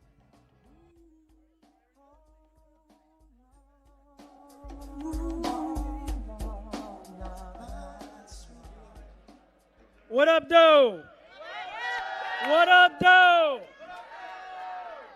250 years ago, they wrote 3 words: we the people. But for the last 250 years, we the people been fighting to make sure that word we included all of us. My name is Ken Whitaker. I'm the executive director of Michigan United Action. We've come all the way from Michigan to tell you that the future of this country will not be written by billionaires. It will be written by us. By who? By who? In Michigan, we learned a little thing. Democracy doesn't disappear all at once. It gets bought by the rich. It gets drowned out by unlimited money. It gets distorted when corporations and billionaires get to buy off elections and legislators, while ordinary people like you and me struggle just to have our voices heard. That ain't right. This has not been a democracy. It's been a damn auction. That's why we're leading the fight to get money out of politics. Money out of what? Politics. Money out of what? Politics. Because your vote has never been more important. And it does not need to compete with a billionaire and now a trillionaire's bank account. Not in Michigan, not in New York, not in California, not in Florida, not anywhere in America. If we believe in we the people, then we got to build a democracy where the people matter more than money.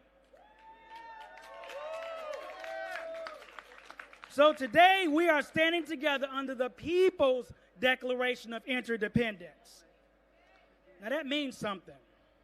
It means my freedom is tied to yours. It means Flint's water is America's water.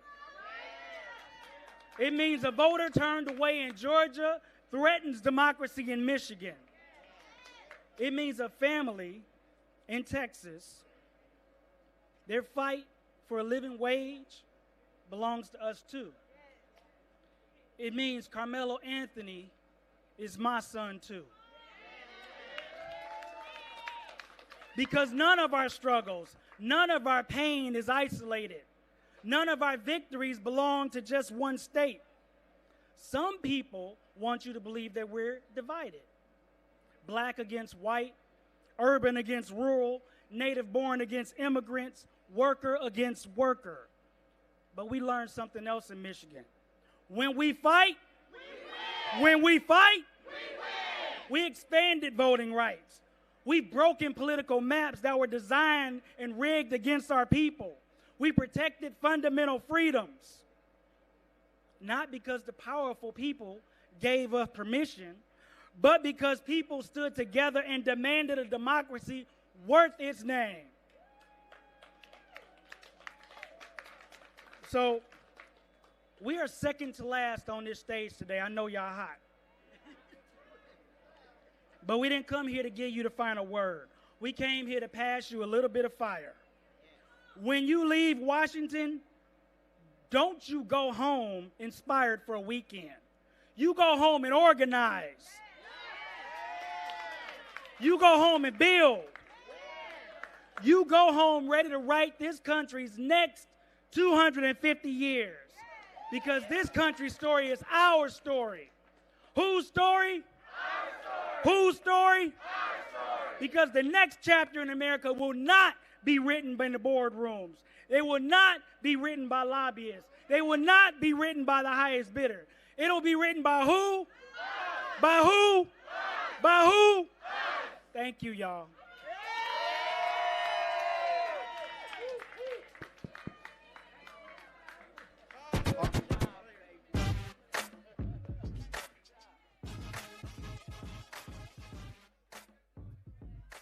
All right.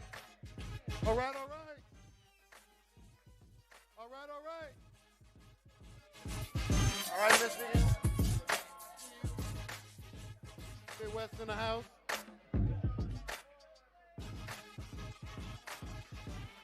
What's up, people? What's up, people? We the people. We the people. We the people declare our interdependence. Hey folks, I'm Chris Rabb, AKA Rep Rabb, the presumptive member of Congress for the city of Philadelphia, an unapologetic reparationist and democratic socialist, the scion of black abolitionists, freedom fighters, civil rights activists, and other aggressive badasses.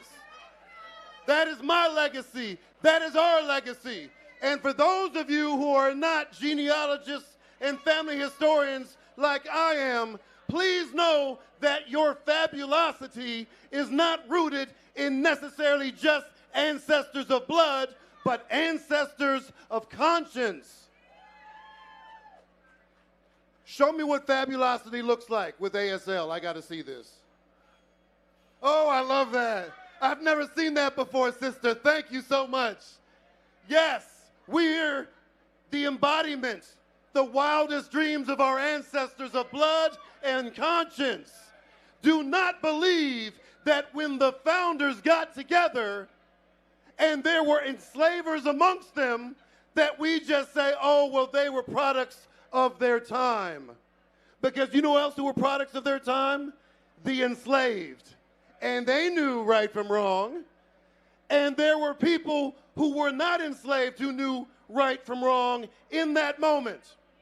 But we did not listen to them. We need to listen to each other and hold each other up and understand that this is not just about fighting the bad stuff, but embracing the good stuff. The good stuff that is not new to us. We've always known what's good for us. But you see, we can't have the promise of greatness in this nation until we embrace goodness. There is no greatness without goodness. And goodness means shared prosperity. Goodness means collective liberation. Goodness means standing up for your neighbor when it matters most, not in election season, but every season. That's when it matters most, when I know that I can't be free until you're free. Until we understand that no individual, no one political party, no one election cycle will free us. That the real magic happens in between election cycles. So I'm very proud to represent you in Congress as your bonus rep. I will proudly represent you as your bonus rep wherever you may be, if it's outside of the Pennsylvania 3rd Congressional District. But please know that our power is not rooted in electoral politics. And it's certainly not rooted in the mythology of the first 250 years. Our power is rooted in movement, not myth. We do not have to believe that George Washington cut down the cherry tree and could tell no lie. There have been lying about him for 250 years. We do not have to have our greatness rooted in that mythology. What we need to invest in is us, in community, in all of those things that make life worth living that have nothing to do with money itself. It's everything else. That's community wealth. That is the most important wealth. But let me add that we also need a living wage for all. Am I right? Am I right? We need so many things that will allow for a multiracial democracy to take root in ways it never has.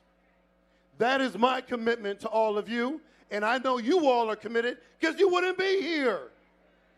This is our time. This is our moment. And do not believe that they have all the power, because they don't. We have the power, and the reason I know we have the power is because they're trying to take it from us. I emphasize try, because we're not going to let them, are we? No, we're not going to let them. This is our power, and it's a power based on people, because when we organized people beat organized money every single time. The billionaires need us, but we don't need them. Am I right? We have to declare our interdependence and understand that our struggle is rooted in a connectedness, a sense of belonging and purpose that transcends all the BS that goes on in Washington, D.C. and state capitals around the country. This is our pledge to ourselves about what we can expect from each other and the communities we hold most dear. I see you, I listen, and I love you. Thank you all so very much.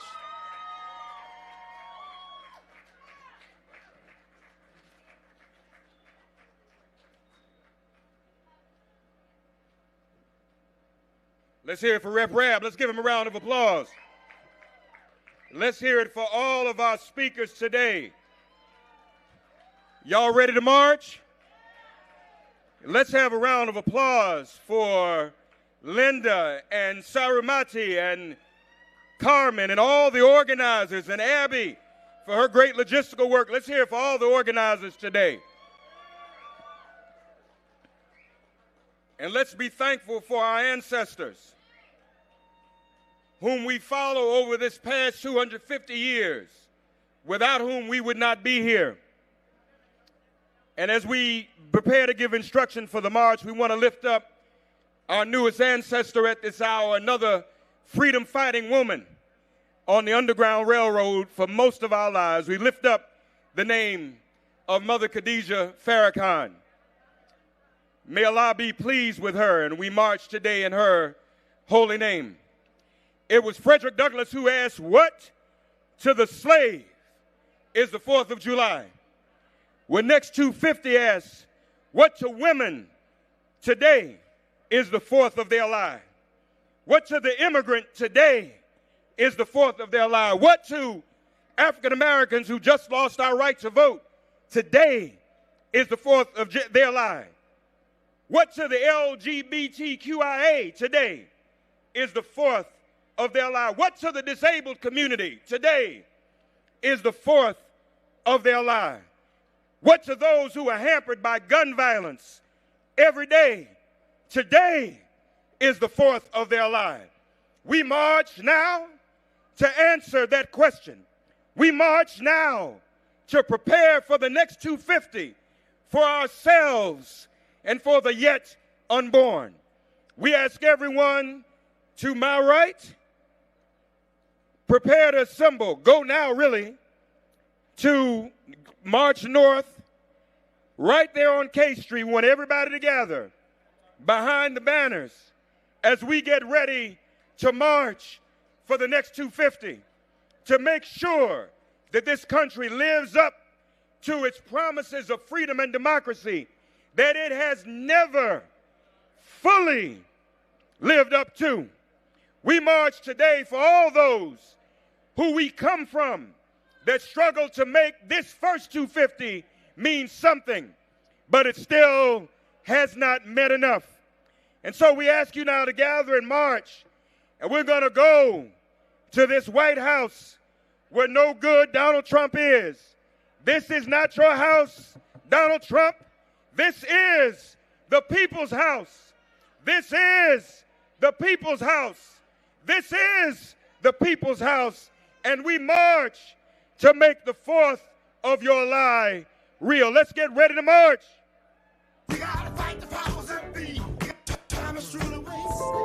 As the United States reaches its 250th birthday, the nation